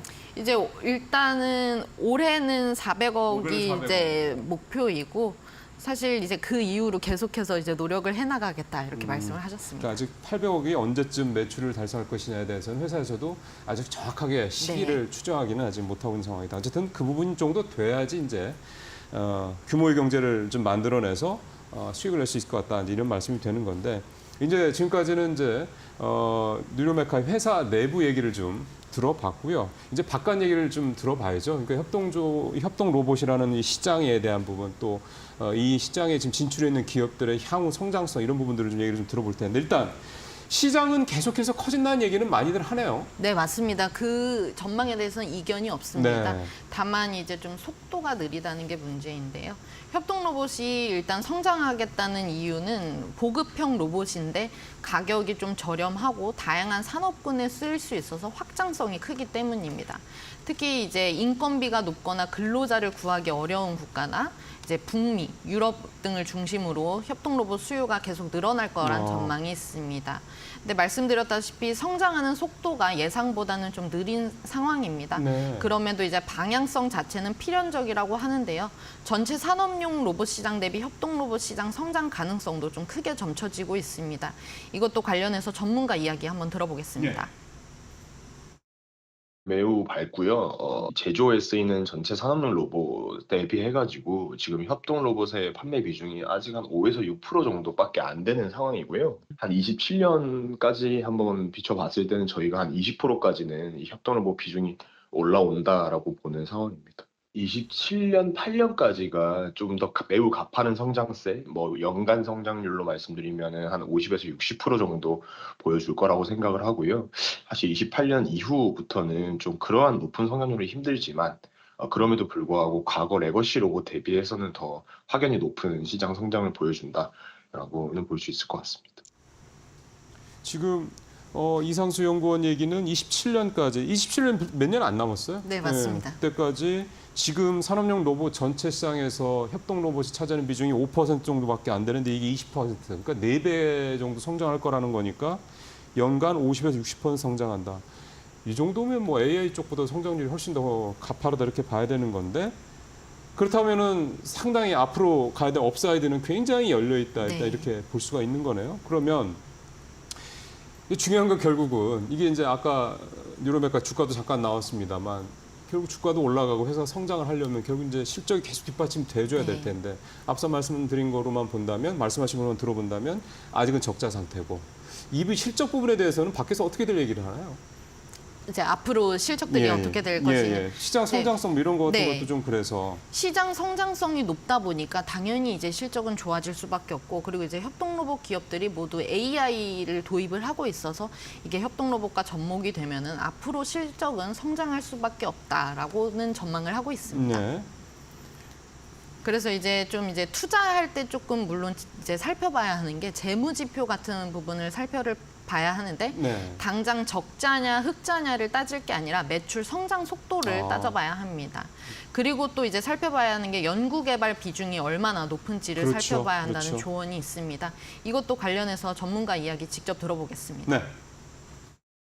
매출액 대비 연구개발비 비중을 조금 지켜보고 있습니다. 왜냐면은 이 로봇 산업이라는 게 뭐 단기간에 개화하는 것들이 아니라 결국 중장기적인 흐름으로 봐야 되는 것들이고, 그런 중장기적인 역량들을 키우기 위해서는 기술 개발 투자들이 나와야 되는데, 이 기업의 외형 크기마다 조금 이런 투자 비율 자체는 조금 다를 수는 있겠지만은 아무래도 좀 현재 국내 로봇 기업들의 매출 규모가 다 작다 보니까 최소 10에서 한 20% 이상은 R&D 투자하는 회사들을 좀 골라서 볼 필요가 있지 않나 생각을 하고 있습니다.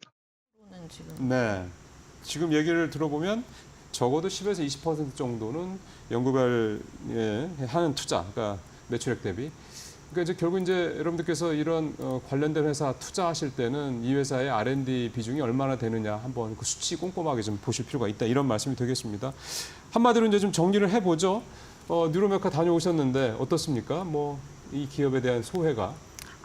굉장히 이제 좀 다양한 로봇을 제조하고 있어서 앞으로 좀 확장성이 높다. 이거는 확실히 말씀드릴 수 있을 것 같고요.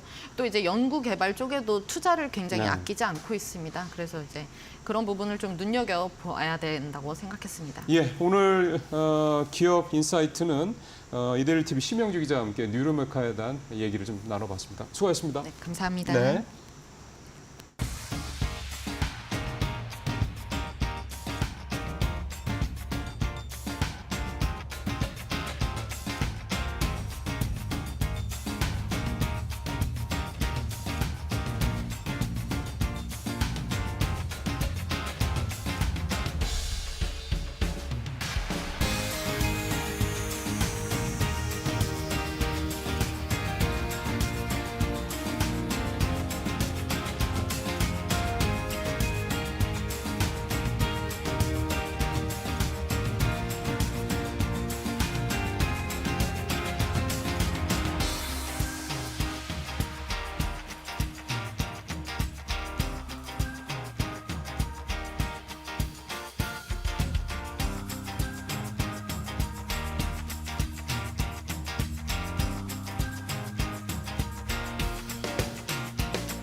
예, 안녕하십니까. 자, 이 시간 증시 살펴보도록 하겠습니다. 박철입니다. 예, 금일 장 초반 코스피 현재 하락 추세에서 상승 추세로 돌아서면서 이제 양 전환했고요. 약간 강보합권에서 현재 유지하고 있는 중입니다. 코스닥도 마찬가지로 하락 이후에 다시 상승세를 이어가면서 강보합 현재 유지 중이고요. 자, 앞으로 유가증권 시장 움직임에 대해서 한번 살펴보도록 하겠습니다.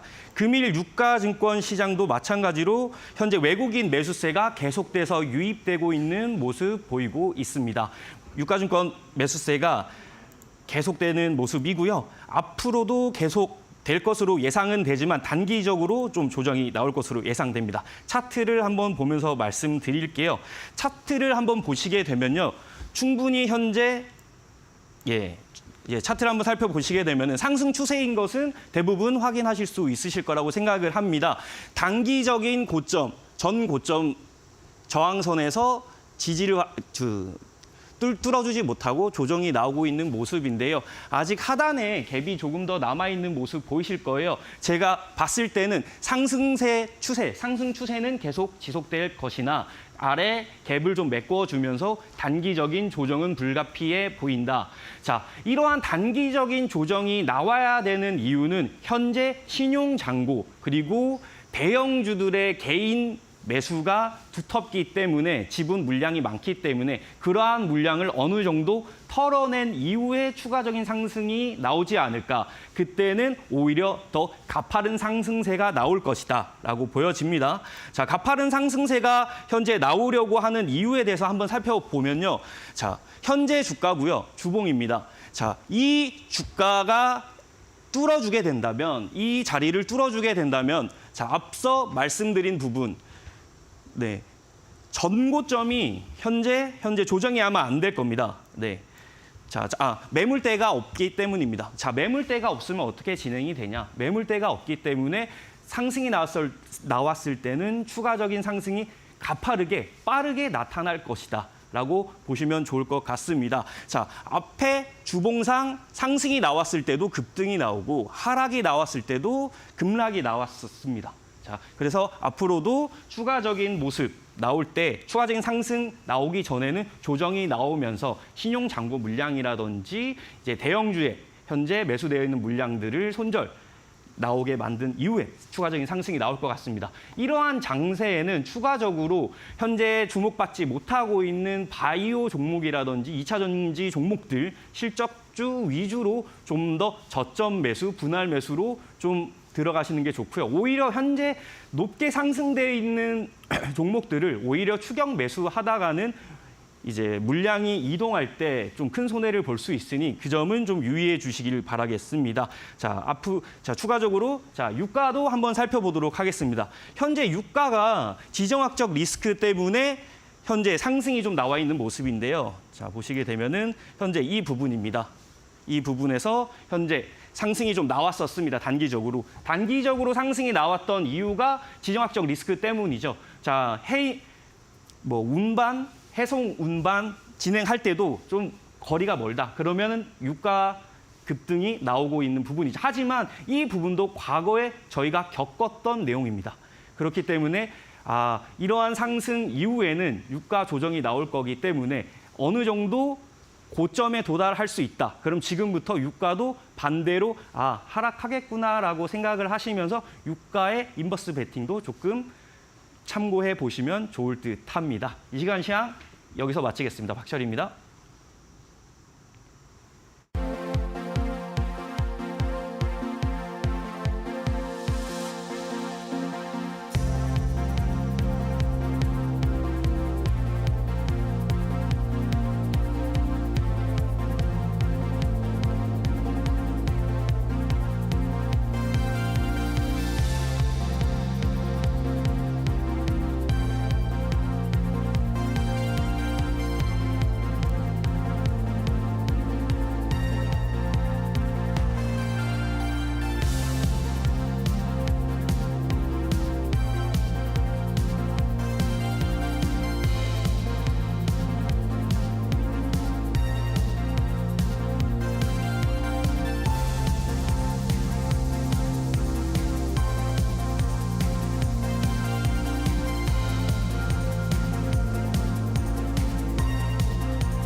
네, 벤자민 연구소 신입소 소장님하고 또 시장 얘기 조금 더 좀 내밀하게 얘기를 좀 들어보는 시간 오늘도 가져가겠습니다. 소장님, 어서 오십시오. 네, 안녕하세요. 오늘 준비한 내용은 현대차 얘기인데 인도법인을 이제 상장한다 이 계획이 사실 이게 뉴스로서는 이미 나온 지 좀 됐어요. 네. 이제 이 얘기를 소장님이 오늘 가져오신 이유가 있을 텐데 왜 그렇습니까? 일단 현대자동차 주주분들이 이런 거를 약간 호재로 받아들일 마음의 여유가 생겼다. 왜냐면 구조를 받으셨거든요. 지금 그때 말씀드렸지만 삼성전자는 아직 구조를 못 받으셔서 빨리 구조 받기를 저는 희망합니다. 현대차가 먼저 구조 받을지는 예상한 사람 별로 없었을 거예요. 그러니까 이게 이 인도 법인을 상장하는 게 이제 현대차 주주분들한테는 구원이다 이렇게 보시는 거죠. 이미 이제 그 가격상으로 구조를 받았기 때문에 그렇죠. 이런 뉴스를 굉장히 뭐라 그럴까 마음 편하게 받아들일 수 있다 이거죠. 지금 원래 사실은 삼성전자가 당연히 먼저 구조를 받는 게 아닌가 하는 대세가 많은 것으로 알았거든요, 여론상. 네. 근데 삼성전자는 아직도 구조를 못 받았고요. 그러니까 삼성전자는 여기서 좋은 소식이 나와도 주주분들이 긴가민가해요. 약간 지금 애증 뭐라 그럴까 그런 분위기에 빠져 계세요. 근데 현대차는 코로나 때 그 고점이 돌파가 됐기 때문에 네. 이제 우리에게 이제 호재는 상승의 어떤 저기다 트리거다. 이렇게 하면서 즐겁게 뉴스를 읽을 수 있는. 그러니까 저같이 전달해 주는 사람도 즐겁게 전달해 줄 수 있는. 왜냐하면 지금 삼성전자 뭐 HBM 뭔가 이슈가 좋은 소식이 있을까 말까 이걸 얘기하는 게 에이 뭐 삼성전자 지금 안 되잖아 막 이런 약간 부정적인 얘기가 그렇죠. 많기 때문에 약간 좀 제가 좌절감이 좀 전달하더라도 있죠. 약간 힘이 빠져요. 네. 그래서 그런 거를 준비한 것도 있고 네, 그리고 네, 네. 이런 사례를 처음 봤어요 저는. 현지 법인을 따로 떼서 그 지역에 상장하는 거는 저는 못 봤거든요. 이런 경우가 있었나요? 예를 들어 ADR이라고 아메리칸 예탁증서라고 그거는 뭐 네. 그 미국 시장에 상장하는 건 있는데 그거는 다르죠, 이거랑 완전히. 이거는 현지 네. 법인을 상장을 시키는 이 케이스가 있나요? 저 쉽게 없는 것으로. 생각하면은 현대차 미국 법인을 현대차가 미국 나스닥이나 다우에 상장한다. 예를 들어 이런 거랑 똑같다는 네. 얘기잖아요. 이런 얘기는 처음 들었고 네. 그래서 인도 증시에서도 이게 무려 20년 만이더라고요. 이게 인도 증시에서도 거의 있는 일이 아니더라고요. 그러니까 뭐가 처음이냐면은 인도 최대 자동 인도에서 1위 하는 업체가 마루티 스즈키라는 업체거든요. 네. 얘네가 점유율 1위고 현대자동차가 2위예요. 예. 근데 이 마루티 스즈키가 2003년도에 상장했는데 그 뒤에 20년 동안 자동차 제조업체가 상장을 단 한 번도 안 하다가 이번에 인도 현대차. 업체도 아닌 예, 현대차. 다른 예. 나라의 인도에서 보면 다른 나라의 현지 법인을 가진 업체가 상장을 어쨌든 간에 자동차 제조업체로서의 두 번째 상장. 인도 증시로서도 굉장히 반가운. 왜냐하면 예를 들어 우리나라도 현대차, 기아, 삼성전자, SK하이닉스 이렇게 뭐 한 개보다는 두 개가 있는 것이 아무래도 뭐 펀드가 들어오는 자금도 없고 여러 분산이나 뭐 이런 네. 효과가 더 좋지 않겠습니까? 좋은 회사가 늘어나는 거야 당연히 시장에 인도 도움이 입장에서 되죠. 되게 예. 반기는 상황인 것 같아요. 그러면 이게 지금 대략 뭐 시가총액 한 20조 정도 될 거다 이런 얘기가 나오는 거를 보면 현대차는 여기를 베이스로 해서 인도 시장을 확 키우겠다. 특히 전기차 쪽 비중도 높이겠다 등등 이런 얘기들을 좀 하고 있는 거고요. 이게 현대차한테도 뭔가 뭐 직접적인 도움이 좀 될 수 있다고 봐야 되잖아요. 네, 현대차가 밸류업 할 때만 해도 미지근했는데 두 개가 연타로 들어오니까 지금 현대차 주가에 불이 붙었습니다. 네. 그 밸류업 얘기 나올 때만 해도 초반에 약간 부정적인 얘기가 많았거든요. 그 줄탁동기라고 하죠. 그 알이 깨어날 때 알에서 병아리도 안에서 알을 쪼아줘야 되고 그렇죠. 어미도 밖에서 쪼아줘야 되고 그러니까 서로의 의지가 있어야 그게 깨집니다. 예. 그러니까 이것도 마찬가지죠. 이번에도 밸류업도 정부에서 밸류업 제도를 내놓는 것도 좋아야 되지만 기업도 자발적으로 하려는 욕구가 있어야 되고 예. 그것을 응원하는 주주분들도 응원해줘야 돼요. 다 도와줘야지 네네. 좋은 병아리가 깨어나요. 근데 밸류업이라고 내놓은 정부의 안이 강제성이 없어서 처음에 이거 가지고 네. 되겠어? 했었고 기업 입장에서도 대기업 빼고 뭐 전반적으로 이루어지겠어? 이랬는데 현대차, 기아가 어쨌든 그게 처음에 트리거가 됐어요. 밸류업으로 일단 시동을 걸고 네. 그다음에 지금 이 인도 법인 상장으로 어떤 확신의 상승 이 지금 랠리가 이어지고 있다. 예. 그래서 굉장히 좋고 실제로도 그럼 이게 분위기만 그런 예, 것이냐? 예. 시가총액이 만약 20조 원 정도로 상장된다고 했을 때 지금 보유주식 중에 17.5를 매각할 계획이라 합니다. 예. 이걸 구주 매출이라고 해요. 이미 그렇죠. 갖고 있는 걸 판 거. 예. 그러면 이제 갖고 있는 거를 팔았을 때 3조 원에서 4조 원은 당장 현대자동차 본사로 떨어지는 실질적인 자금 유입의 효과도 있다. 예. 그러니까 지금 현대차는 호재만 있는 거죠. 그러네요. 거기다가 그것도 있었잖아요.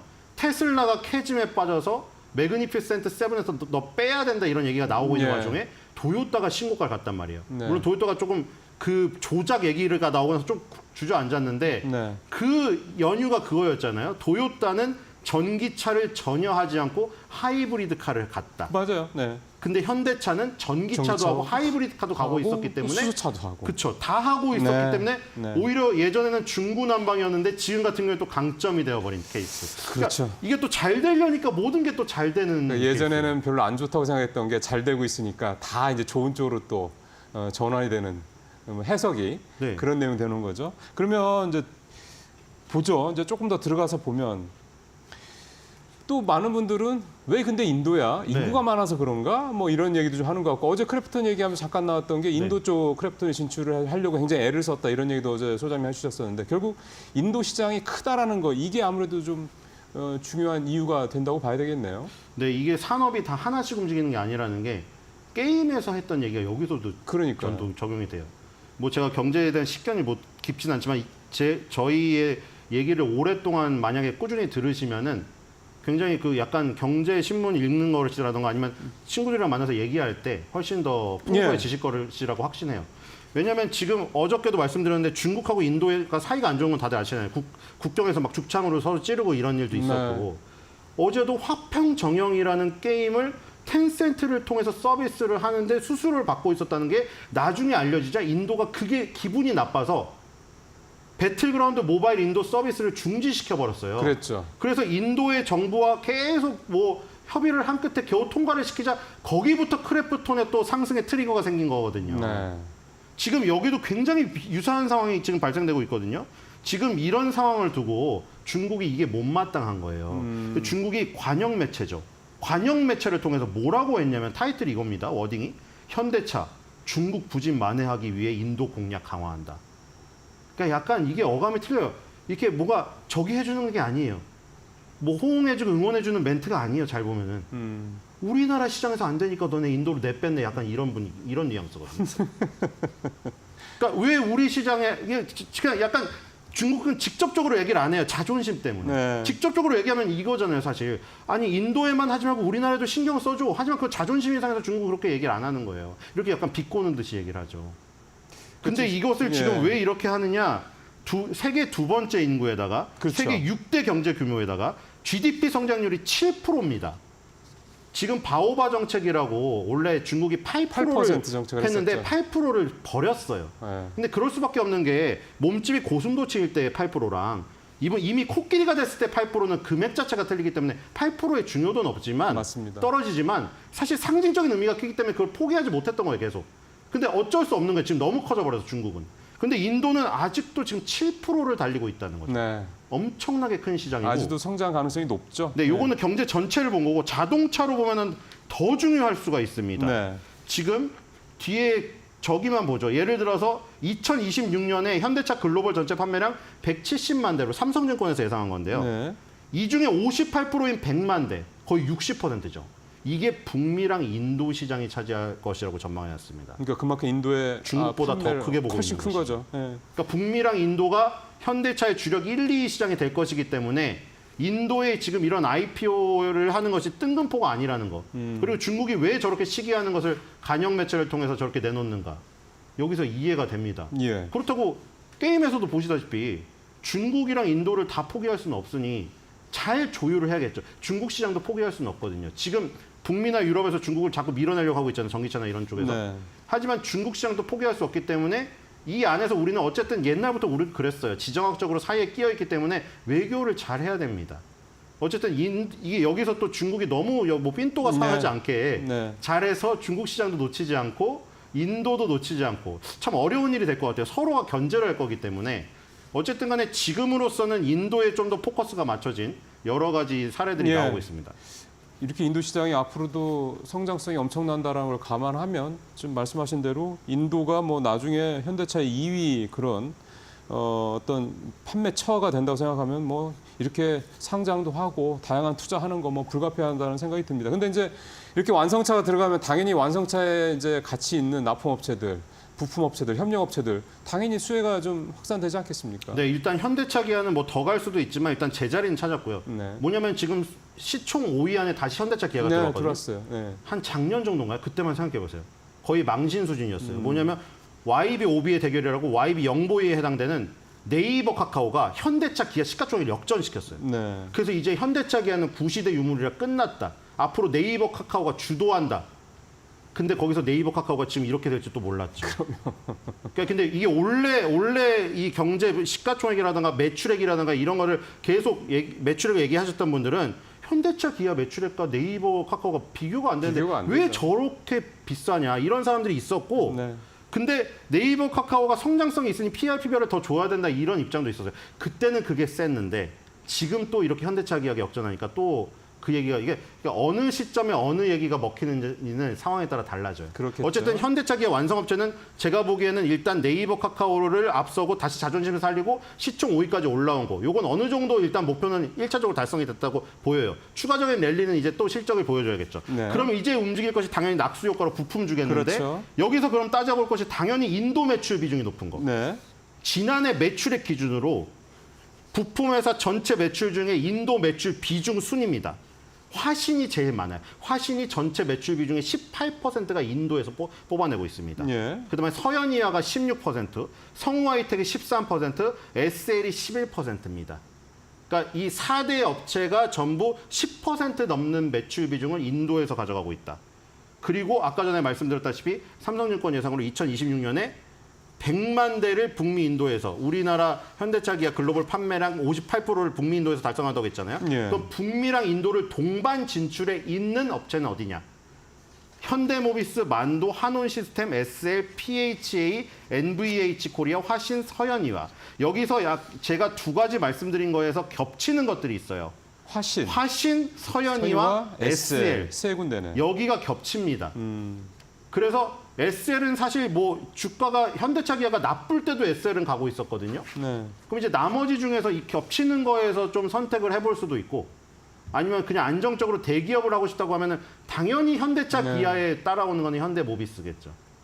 그러니까 약간 성향에 따라 틀려. 현대모비스가 너무 답답하다 하시는 분은 중소형 부품회사로 가야 그러게요. 되는 것이고 예. 어쨌든 간에 지금 포커스는 중국보다 인도에 맞춰져 있기 때문에 인도 매출 비중이 높은 것이 아무래도 왜냐하면 이런 것들이 알고리즘에 아무 필요가 없을 거라고 생각하지만 신기하게도 이렇게 따라서 움직입니다. 우리나라 시장이 아무리 비이성적이라고 하더라도 이런 자동차나 자동차 부품업체 정도 같은 경우에는 네.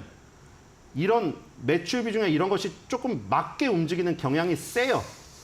신규 트렌디한 종목보다는. 근데 상식적으로 보더라도 앞으로 시장이 커질 때 이미 들어가 있고 비중이 높은 회사들 또 말씀하신 대로 미국과 인도 두 시장에 다 같이 진출해 있는 회사들 이런 회사들의 당연히 매출 사이즈가 앞으로 더 업사이드가 크다라는 거 충분히 뭐 상식적으로도 좀 이해가 됩니다. 지금 소장님하고 했던 얘기들 중에서 뭐 당연히 이제 현대차, 기아 앞으로 시장 성장성에 대한 얘기도 들었고 또 여기에 이제 낙수 효과를 누릴 수 있는 그런 부품 업체들, 특히 인도와 북미 시장 동시 또는 인도 시장의 비중이 높은 회사들 이런 회사들 말씀하신 회사들도 한번 잘 좀 지켜보시면서 앞으로 이제 현대차, 기아의 이 향후 성장성 이런 같이 좀 보시면 되게 도움이 될 것 같습니다.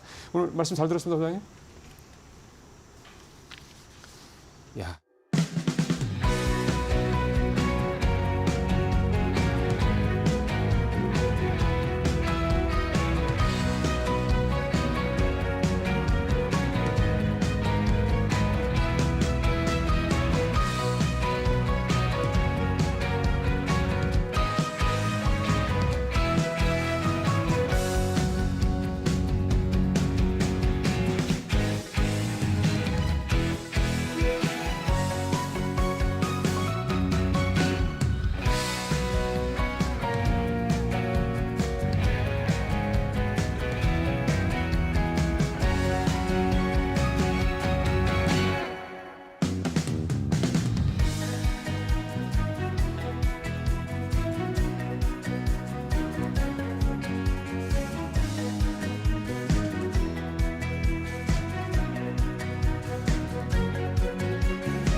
수요일에 오만한 인터뷰는 박순혁 작가님과 함께합니다. 안녕하세요. 네, 안녕하십니까. 네, 오늘 삼성전자 얘기가 있어서 예. 이 내용 알고 계시죠, 작가님? 예, 방금 들었습니다. 네, 예. 방금 들으셨는데 어떻게 판단하고 계세요? 예. 그게 수율 쪽에 이제 지금 계속해서 좀 문제가 있다는 얘기가 이제 특히 파운드리 쪽에서 이제 수율 잡는 데 난항을 겪고 있다는 얘기가 한 2년 전부터 계속 있었어요. 이제 작년에 삼성전자 쪽에 이제 그 핵심 기술 쪽 이제 담당하시는 이제 그 고위 임원진을 이제 그 문제 때문에 좀 교체도 하고 있었는데 그럼에도 불구하고 지금 계속해서 이제 미세 공정상에 이제 수율 잡는데 계속해서 좀 문제가 발생하고 있는 거 아닌가, 좀 경쟁력 측면에서 좀 심각한 좀 위기 상황에 좀 처해 있는 지금 그런 상황이다라고 봐야 될 것 같고요. 이제 삼성전자가 워낙 뭐 우리나라에서 이제 큰 비중을 차지하는 그런 회사다 보니까 이제 삼성전자 그 임직원 여러분들의 좀 분발을 좀 이제 부탁드려야 될 것 같지 않나 이제 네. 싶습니다. 안 그래도 오늘 그 때문에 그런 건 아닌데 이제 안 그래도 우리가 또 수율 얘기를 그러니까요. 준비해 왔는데 반도체 수율, 배터리 수율, 요 수율 어떻게 바라봐야 되나 이거 작가님한테 여쭤보려고 질문하려고 했거든요. 그렇습니다. 예. 그러니까 배터리도 그렇고 이제 반도체도 그렇고 좀 핵심은 좀 수율에 있다라고 좀 말씀드릴 수 있는데 예. 먼저 이제 수율 얘기는 많이 들어보셨을 거예요. 이제 그거 좀 설명을 좀 드리면 네. 이게 이제 한자로는 저렇게 돼 있고요. 이제 네. 영어로는 이제 yield라고 하고요. 투입수에 대한 양품의 비율을 얘기합니다. 그러니까 네. 이제 공정상에 100개를 넣었을 때 최종적으로 완성품이 몇 개가 나오냐. 이제 100개 넣었는데 90개가 완성품이 나왔다 하면은 이제 수율은 90%가 되고요. 100개를 넣었는데 이제 완성품이 50개밖에 안 나왔다. 그러면 이제 수율이 50%가 되겠죠. 네. 저게 이제 핵심적으로 이제 원가 경쟁력, 그다음에 수익성 이런 부분에 좀 핵심 요소라고 보실 수가 있고요. 특히 이게 이제 두 산업, 반도체 산업하고 이제 배터리 산업에서 이 수율이 이제 아주 중요한 역할을 하는데 네. 이제 반도체 쪽에서는 우리가 이제 그 미세 공정이라고 얘기 들어보셨을 겁니다. 그러니까 회로 선폭을 계속해서 줄여야 한 이제 이 웨이퍼에서 나오는 이제 이 칩의 개수가 늘어나기 때문에 이 미세 공정으로 계속 가는 게 이제 반도체 쪽에서는 핵심 이제 기술력이 되고 그 부분에 있어서 삼성전자가 이제 계속 앞서왔는데 이게 미세 공정으로 가게 되면 될수록 이 수율은 점차적으로 이제 떨어져요. 그러니까 이 미세 공정으로 가면서 수율을 확보하는 이제 이 부분이 가장 좀 핵심 반도체 쪽에서는 경쟁력이다라고 보시면 될 것 같고요. 배터리 쪽에서도 마찬가지로 수율 문제는 중요한데 이제 네. 배터리는 조금 다른 게 네. 지역을 옮겼을 때의 수율이 중요합니다. 오, 이게 어떤 말이에요? 그러니까 이제 한국 네. 공장에서 이 90% 수율이 나오는 걸 네. 갖고 미국 공장으로 옮겨갖고 미국 땅에서 그 똑같은 기계, 똑같은 기술자들이 똑같은 방법으로 해도 그 수율이 안 나오거든요. 오, 왜 그렇죠? 그러니까 이제 요 앞 뒤에 설명 나오겠지만 이게 이제 온도, 습도, 공기, 아. 물 이런 다양한 네. 외부적 요소들이 배터리 쪽 수율에서는 다 영향을 미치기 때문에 그렇습니다. 그러니까 이 부분이 상당히 좀 어렵고요. 그 실내로 이제 LG엔솔이 해외 시장을 맨 처음 이제 해외 공장을 지은 거는 이제 유럽의 폴란드 공장인데 폴란드 공장에서 이제 정상 수율 90%를 잡는데 총 4년이 걸린 걸로 알려져 있습니다. 그 4년 동안에 사실 엄청난 적자를 봤고요. 그 기간 동안에 그 LG 그 화학 내부에서 이거 우리 좀 그만해야 되지 않냐, 이거는 답이 없는 사업이지 않냐, 이런 얘기도 사실 많이 있었습니다. 이제 요거는 이제 조선비즈 정재헌 기자님이 23년 2월 11일 작년 2월 달에 이제 쓰신 기사인데 삼성 반도체 SK 배터리는 지금 수율과의 전쟁이라는 이제 기사인데 이게 이제 수율 관련된 내용이 지금 잘 좀 정리가 돼 있어서 제가 이제 좀 갖고 왔습니다. 네. 삼성전자는 반도체 수율이 낮아서 제품을 제때 공급하지 못하는 일이 있었고 배터리 업계 후발주자 SK온이 흑자 전환에 늦어지는 주된 이유로도 낮은 수율이 꼽히고 있다. 그래서 수율이 문제라는 얘기고요. 뒷장 한번 보여주시면 이제 이게 이제 반도체 쪽의 수율이 이렇게 되는 겁니다. 이게 이제 우리가 웨이퍼라고 하는 이제 또 둥그런 원판이고요. 네. 저 원판에서 이제 몇 개의 칩을 뽑아내느냐 하는 게 핵심 기술력인데 여기 왼쪽에 있는 게 이제 약 60% 수율일 때 모습이고 오른쪽에 있는 게 약 30%의 수율일 때 모습입니다. 저게 이제 까만색 돼 있는 게 이제 불량품인 거죠. 불량품이 저렇게 많아지면은 이제 수율이 떨어지는 거고. 삼성전자가 이게 계속 문제가 있었던 게 이제 22년 2월에 스마트폰 갤럭시 S22에 자사의 모바일 AP 엑시노스 2200을 탑재하려고 처음에 했었는데 이게 이제 수율 때문에 수율이 안 나와서 결과적으로 미국 퀄컴의 스냅드래곤 이제 8 반도체로 이제 교체를 했고요.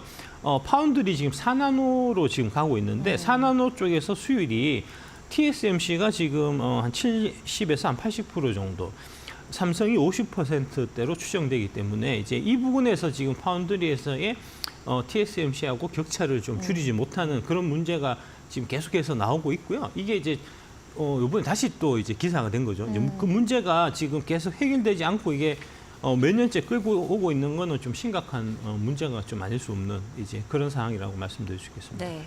이 수율의 의미를 우리가 좀 짚어봤어요. 그리고 반도체, 배터리 부분에서 있어서요. 예. 결국 이 수율 문제가 당연한 얘기겠지만 이 업체는 당락을, 이 성패, 당락을 또 결정하는 가장 중요한 문제입니다. 핵심 경쟁력이라고 그렇죠. 볼 수 있는 핵심 겁니다. 경쟁력인데 예, 예. 요거 관련해서 이제 이어가 보려고 해요. 예. 그 노스볼트라는 스웨덴 배터리 제조업체 있잖아요. 예, 그런데 BMW 쪽이랑 조금 삐끗하는 것 같아요. 예.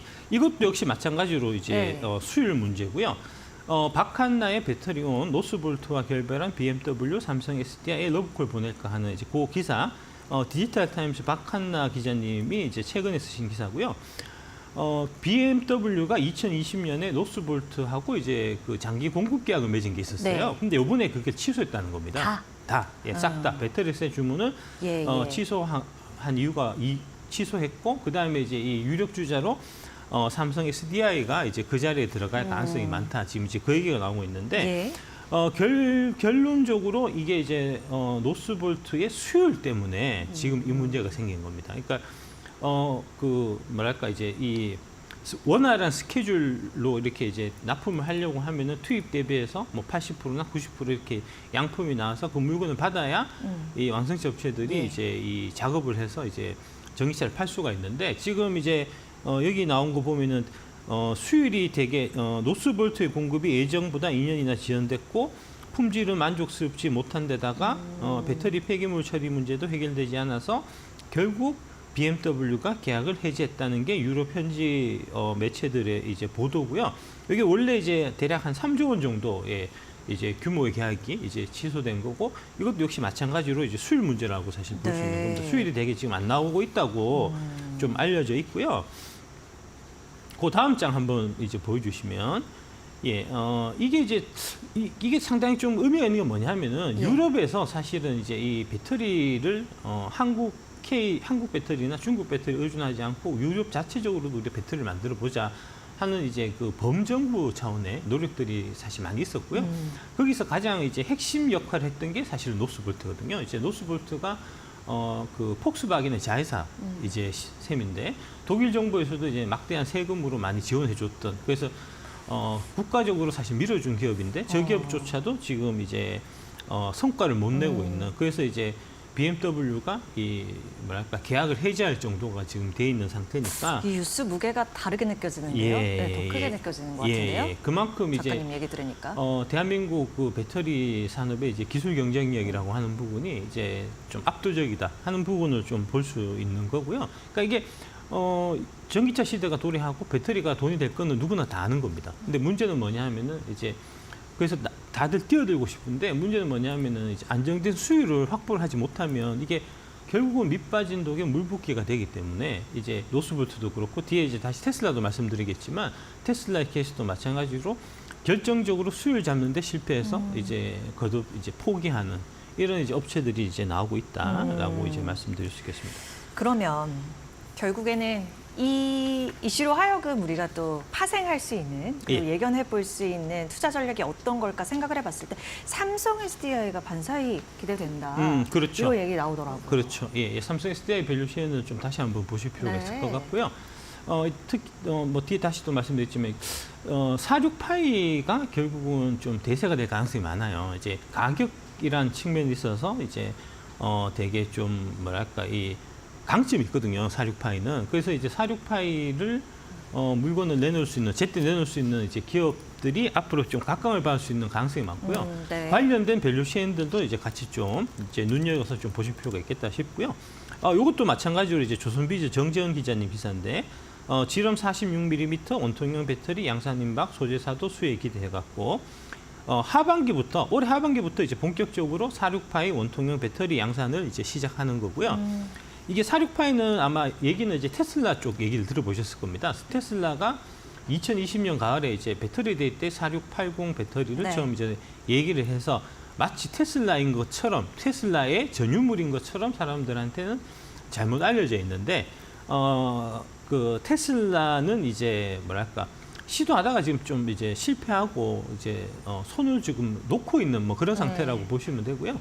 실제로 그 4680, 46파이 관련해서 지금 만들고 있는 거는 다 이제 그 LG, 삼성, 그다음에 이제 금양 이렇게 한국의 이제 세 개사다라고 보시면 될 것 같습니다. 여기 이제 보면 24일 업계에 따르면은 올해 8월부터 오창 공장이 있습니다. 오창 공장이 이제 제일 좀 그 LG 여러 가지 공장 중에서도 이제 마더 팩토리라고 해서 최신 기술을 거기서 시범하는 이제 뭐 그런 형태의 공장인데 네. 거기에 테슬라 규격으로 불리는 4680 원통형 배터리 양산이 올해 8월부터 시작되고요.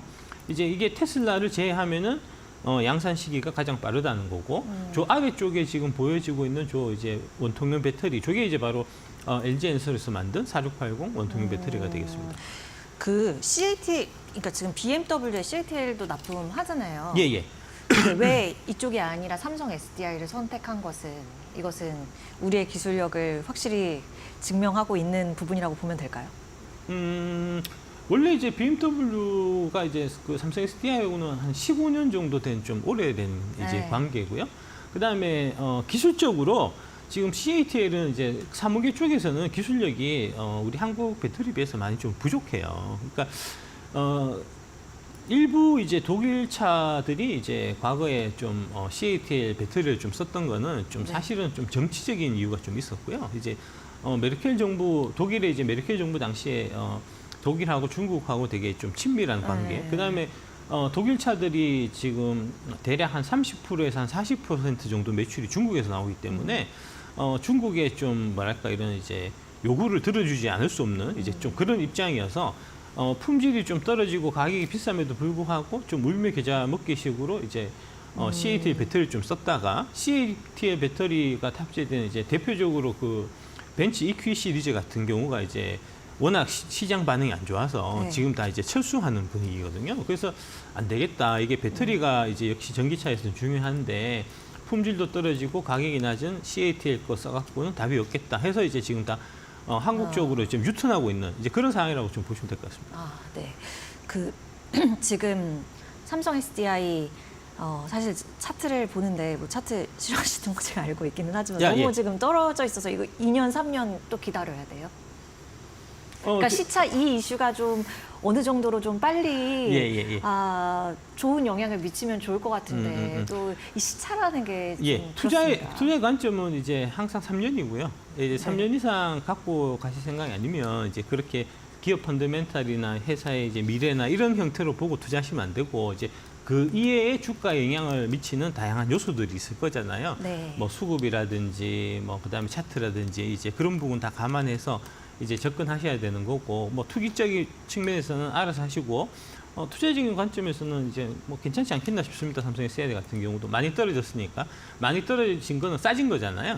싸면은 사서 이제 들고 가다 보면 언젠간 한 번씩 올라간다는 게 이제 투자적 관점의 접근이니까 그 시기는 모르고 바닥이 언제인지도 모르지만 이제 인내를 갖고 이제 견디다 보면은 언젠가는 이제 빚볼 수 있겠다 하는 이제 그런 관점이 투자적 관점이니까요. 이제 그렇게 접근하시면 될 것 같고. 알겠습니다. 그 아까 그 기사 다음 장 한번 좀 보여주시면 이게 결국 이것도 마찬가지로 이제 그 수율하고 관계된 문제예요. 요 중간 중에 보시면 안희수 LS증권 연구원님이 하신 말씀이 있는데. 테슬라가 이달 8일 텍사스 기가팩토리에서 4680 배터리를 누적 5천만 개 생산했다라고 발표했는데, 그러니까 잘 모르시는 분들은 5천만 개 생산했다고 얘기 들으면 와 대박이다라고 생각해요. 근데 이제 저희 현업에서는 보면 야 5천만 개 생산해 갖고는 답이 안 나오는데라는 숫자거든요. 왜냐하면 이게 이제 차량 한 대당 대략 한 700~800개씩 들어가기 때문에 5천만 개 해도 몇 대 안 돼요, 실제로. 그래서 이게 이제 이는 하루에 약 12만 개의 셀을 생산하는 수준으로 수율로 계산해 보면 20%밖에 안 된다는 겁니다. 지금 80%는 갖다 버린다는 거예요. 그래서 이제 LG 에너지 솔루션이나 파나소닉에 대한 의존이 불가피해 보인다라고 말씀하셨는데 파나소닉도 지금 4680 안 되고 있습니다. 그래서 결국은 LG 에너지 솔루션한테 이제 100% 의존할 수밖에 없는 그런 상황으로 지금 가고 있고요. 이게 이제 마침 이제 요거 제가 자료 작성할 때는 이제 기사가 없었는데 그 이후에 이제 지금 일본 쪽에서 지금 외신 하나가 나온 게 테슬라가 4680 배터리 자체 생산하는 거 포기한다는 얘기가 지금 나오고 있어요. 테슬라가 포기한다. 테슬라가 왜냐하면 20%밖에 양품이 안 나오니까 수율이. 네. 그래서 지금 보니까 야 이게 지금 밑빠진 독이 불붙기구나. 1사분기 테슬라 그때 테슬라 제가 한번 말씀 한번 했었잖아요. 1사분기 실적 났을 때 주가 떨어졌을 때 지금 이제 실적이 되게 나빠져 갖고 테슬라가 비용을 지금 이제 구조조정하려고 하는데 비용을 삭감하려고 지금 인원도 자르고 하는데 그 인원 삭감하는 부분 중에 하나를 이제 이 4680 배터리 쪽 부분을 어차피 수율도 안 나오니까 이제 다 철수를 해버리자 해서 이제 비용을 절감하자 하는 얘기가 지금 테슬라 쪽으로부터 나오고 있다는 그런 외신 보도가 어제 있었습니다. 아, 그렇군요. 예. 일본 쪽에서 그런 외신 나왔다는 내용인 거죠? 예. 네, 알겠습니다. 그 소재주들도 좀 기대를 해볼 만 하겠어요? 어찌 보십니까? 여기 이제 이 기사에 보면은 이제 지금 총 3가지 회사가 지금 이제 거론이 되고 있는데 먼저 이제 원통형 배터리 캔을 만드는 이제 동원 시스템즈라는 회사가 얘기가 나오고 있고요. 여기 보면은 이제 2차 전지 소재 매출을 올해 700억, 내년 1000억으로 이제 예상한다 이렇게 돼 있는데, 그러니까 동원 시스템즈 같은 경우는 좀 보셔야 될 부분이 뭐냐 하면은 이게 이제 지금 현재 2차 전지 쪽에서 매출 들어오는 게 한 1000억 정도 들어온다는 거잖아요. 네네. 근데 이제 기존의 매출이 이게 조 단위가 넘어가거든요. 그러니까 이제 기존 사업에 비해 갖고는 좀 적은 비중이 좀 적기 때문에 이 부분은 좀 염두에 두셔야 될 것 같고. 그다음에 이제 TCC 스틸이라는 회사가 있는데 이게 이제 원통형 캔을 만들 때 들어가는 그 니켈 도금 강판 그러니까 철강 그 판에다가 니켈을 도금합니다. 그걸 쓰거든요. 그 니켈 도금 강판을 만드는 회사고 지금 이게 올해 이제 지금 보자 25년에 3,400억, 2026년에 4,000억 정도로 이제 매출이 늘어날 걸로 지금 이제 예상을 하고 있고. 그 다음에 이제 동국산업이라는 회사가 또 있는데 이 회사가 이제 계속해서 그동안에 이 니켈 도금 강판 시즌에 뛰어들겠다 얘기를 이제 했었어요.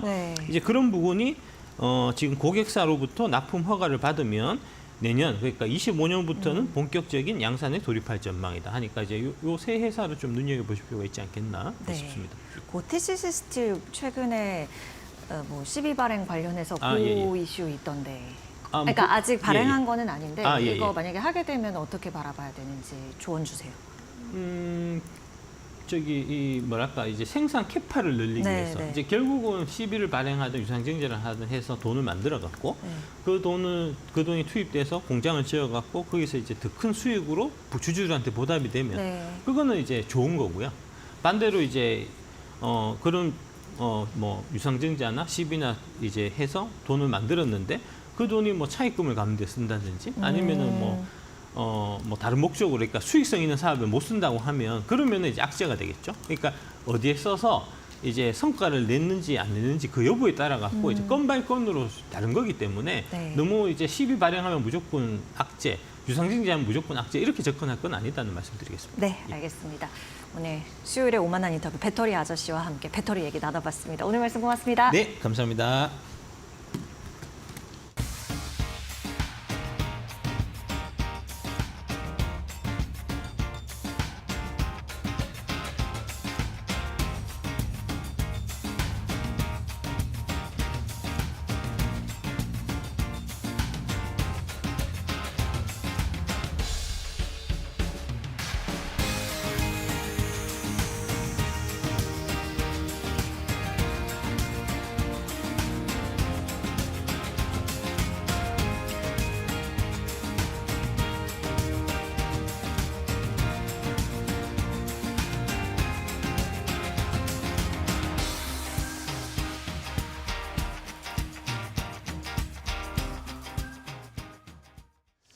네, 이 시간 이슈 또 공략주 살펴보는 마켓 나우 시간입니다. 오늘은 하이투자증권 이화진 과장님 전화로 연결해 보겠습니다. 과장님 안녕하세요.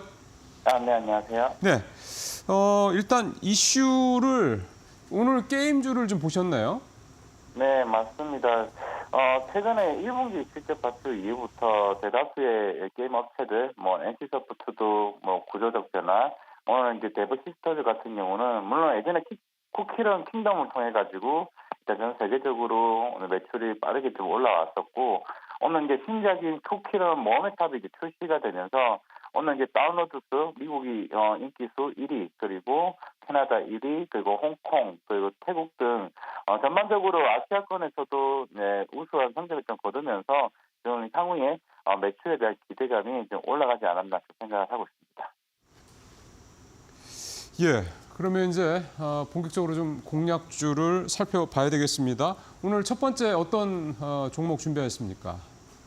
일단 종목은 하나오션이고요. 일단은 뭐 오늘 4, 5% 빠지긴 합니다만은 대다수 지금 조선주들 같은 경우는 2분기 실적부터 이제 빠르게 수익성이 크게 개선될 것으로 일단 보이고 있습니다. 왜냐면은 우리가 1분기, 지난 4분기까지는 이초에 이제 우크라이나 사태 이전에 있었던 저성과 물량들 그 부분들이 많이 해소가 됐었고, 특히나 이제 전년도 같은 경우는 인력난 이슈가 좀 굉장히 좀 많았던 측면이 있었는데, 애초에 이제 외국인 노동자들, 뭐 태국 쪽에 있는 외국인들을 많이 고용하게 되면서 실제적인 인도 시점이 빠르게 이제 넘어가는 이제 케이스가 나오기 시작을 했습니다. 결국에는 이제 이번 2분기 대다수 뭐 하나오션이나 뭐 한국조선해양, 현대중공업, 이제 삼성중공업 등 이런 측면에서 이제 실적이 이제 개선이 될 건데, 이제 뭐 최근에 필리조선소를 이제 하나 시스템과 함께 1억 달러에 입수를 했습니다. 그만큼 하나오션 같은 경우는 북미 쪽 MRO 사업을 좀 더 본격적인 공략을 할 것으로 보이고 있고, 애초에 주주총회에서도 이미 예언을 했던 만큼 필리조선사, 이번에 그 다음이 오스타일과 같은 여러 미국에 있는 여러 조선업체를 계속 꾸준히 좀 인수하지 않을까 생각하고 있습니다. 그만큼 미국 해군과의 이제 공략을 통해 가지고 MRO 사업을 본격화시킬 것이고, 추후에는 이런 단수정 사업, 뭐 캐나다도 그렇고 폴란드도 그렇고, 그리고 70조 이상의 수주 모멘텀이 좀 남아있는 만큼 하나오션 같은 경우는 물론 단기적인 흐름이 급등해서 조금 빠질 수 있다고 생각하고는 있지만은 오히려 그 기회가 오히려 저는 기회라고 좀 말씀을 드릴 수 있다라고 좀 말씀을 드리겠고요. 그리고 2분기 때부터 향후 이제 2026년, 2027년까지 그 수주 잔고 자체에 대한 매출 상향이 좀 꾸준히 나올 수 있고, 물론 최근에 삼성중공업이나 한국조선해양처럼 이제 대형 컨테이너선에 대한 수주 모멘텀이 많았던 만큼 송정 다변화에 대한 모멘텀이 좀 앞으로 계속 꾸준히 좀 나올 수 있다고 보고 있기 때문에 조선주는 계속 지켜보자라고 말씀을 드리겠습니다. 하나만 좀 더 여쭤보고 싶은데, 네. 최근에 HD 한국조선해양이 이제 컨테이너, 프랑스 이제 해운사죠. 이쪽에서 이제 컨테이너선 수주 얘기가 좀 나왔지 않습니까? 네. 그러다 보니까 이게 요즘에 잘 아시는 것처럼 해운 시장 상황도 상당히 좀 계속해서 운임이 좀 올라가고 이런 상황이기도 해서 사실은 그동안 중국 조선소들한테 거의 뭐 절반 이렇게 이상 넘어갔었던 이 컨테이너선 쪽 부분도 우리 뭐 이 하나오션을 비롯한 조선 업체들한테 다시 좀 수주가 늘어나거나 이러지 않을까라는 기대감이 좀 일부 있던데, 과장님은 어떻게 보세요?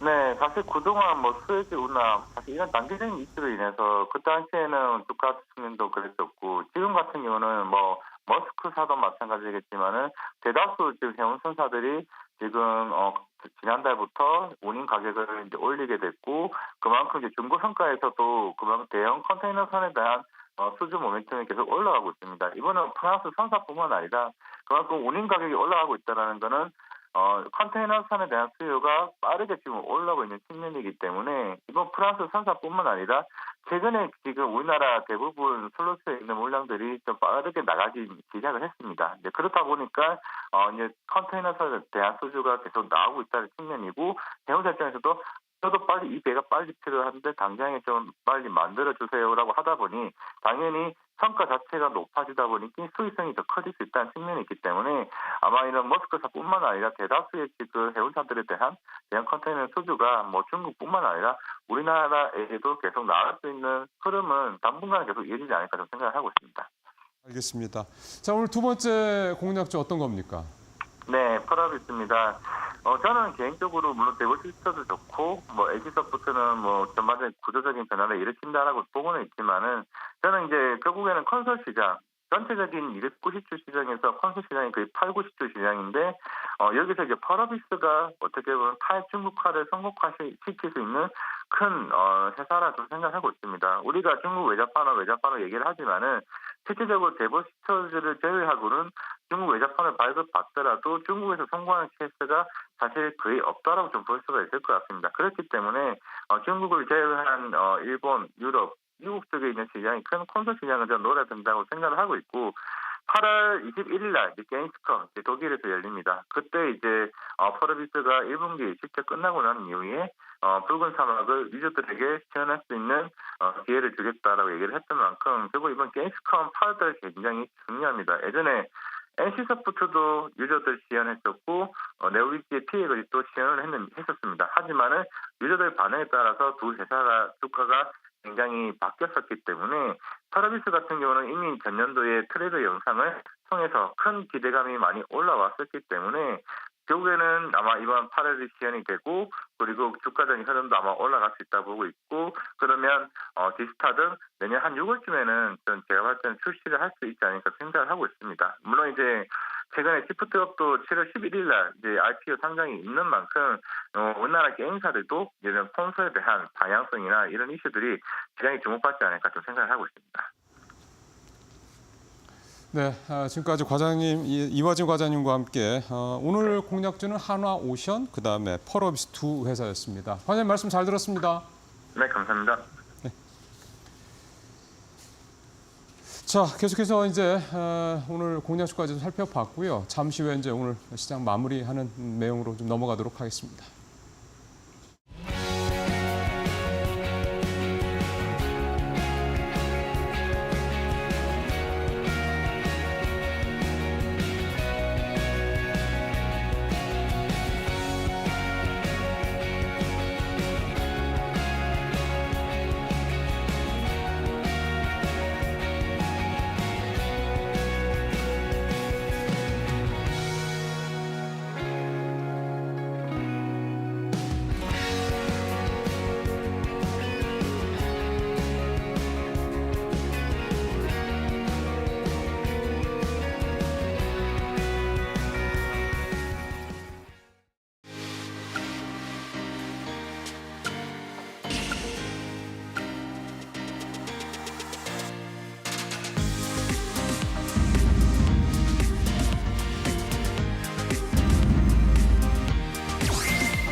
11시 47분 지나고 있습니다. 오늘 양 지수는 보합권에서 크게 어떠한 이렇게 특징을 잡는 잡기가 굉장히 어려운 그런 흐름이 나타나고 있거든요. 예, 오전장 내내 사실은 보합권에서 뭐 오르락내리를 하면서 플러스 됐다 마이너스 됐다 크지도 않고 이런 상황인데 사실 좀 꽉 이게 좀 막혀 있는 듯한 느낌도 들고요. 오늘 또 시장 상황을 봤을 때 엔비디아 급반등한 거에 대한 시장의 움직임도 크지 않고 또 삼성전자 악재가 나온 거에 따른 또 시장 반응도 사실 또 그렇게 크지 않습니다. 네. 위아래 보폭이 굉장히 좀 이렇게 좁혀진 그런 모습이 나타나는데 그만큼 시장이 좀 그동안 좀 쉼없이 달륜에 따른 휴식, 좀 쉼이 필요하다는 인식들을 하고 있다라는 생각이 좀 들고요. 결국 이제 이런 상황에서 뭔가 이제 위든 아래든 방향성을 잡는데 뭔가 이제 모멘텀이 필요할 텐데 그 모멘텀은 이제 다음 주부터 당장 시작이 될 결국 2분기 실적 발표가 이제 어떤 그 하나의 모멘텀이 되지 않을까 생각이 좀 듭니다. 어쨌든 뭐 시장 상황에 대해서 이렇게 신중하게 나갈 때 굳이 뭐 과감하게 뭐 모험을 할 필요는 없는 것 같고 시장 분위기 따라가는 것도 요즘 같을 때는 적절한 그런 투자 전략이 아닐까 싶네요. 네, 저희는 내일 이 시간에 또 인사드리도록 하겠습니다. 네. 함께해 주신 여러분 고맙습니다. 고맙습니다.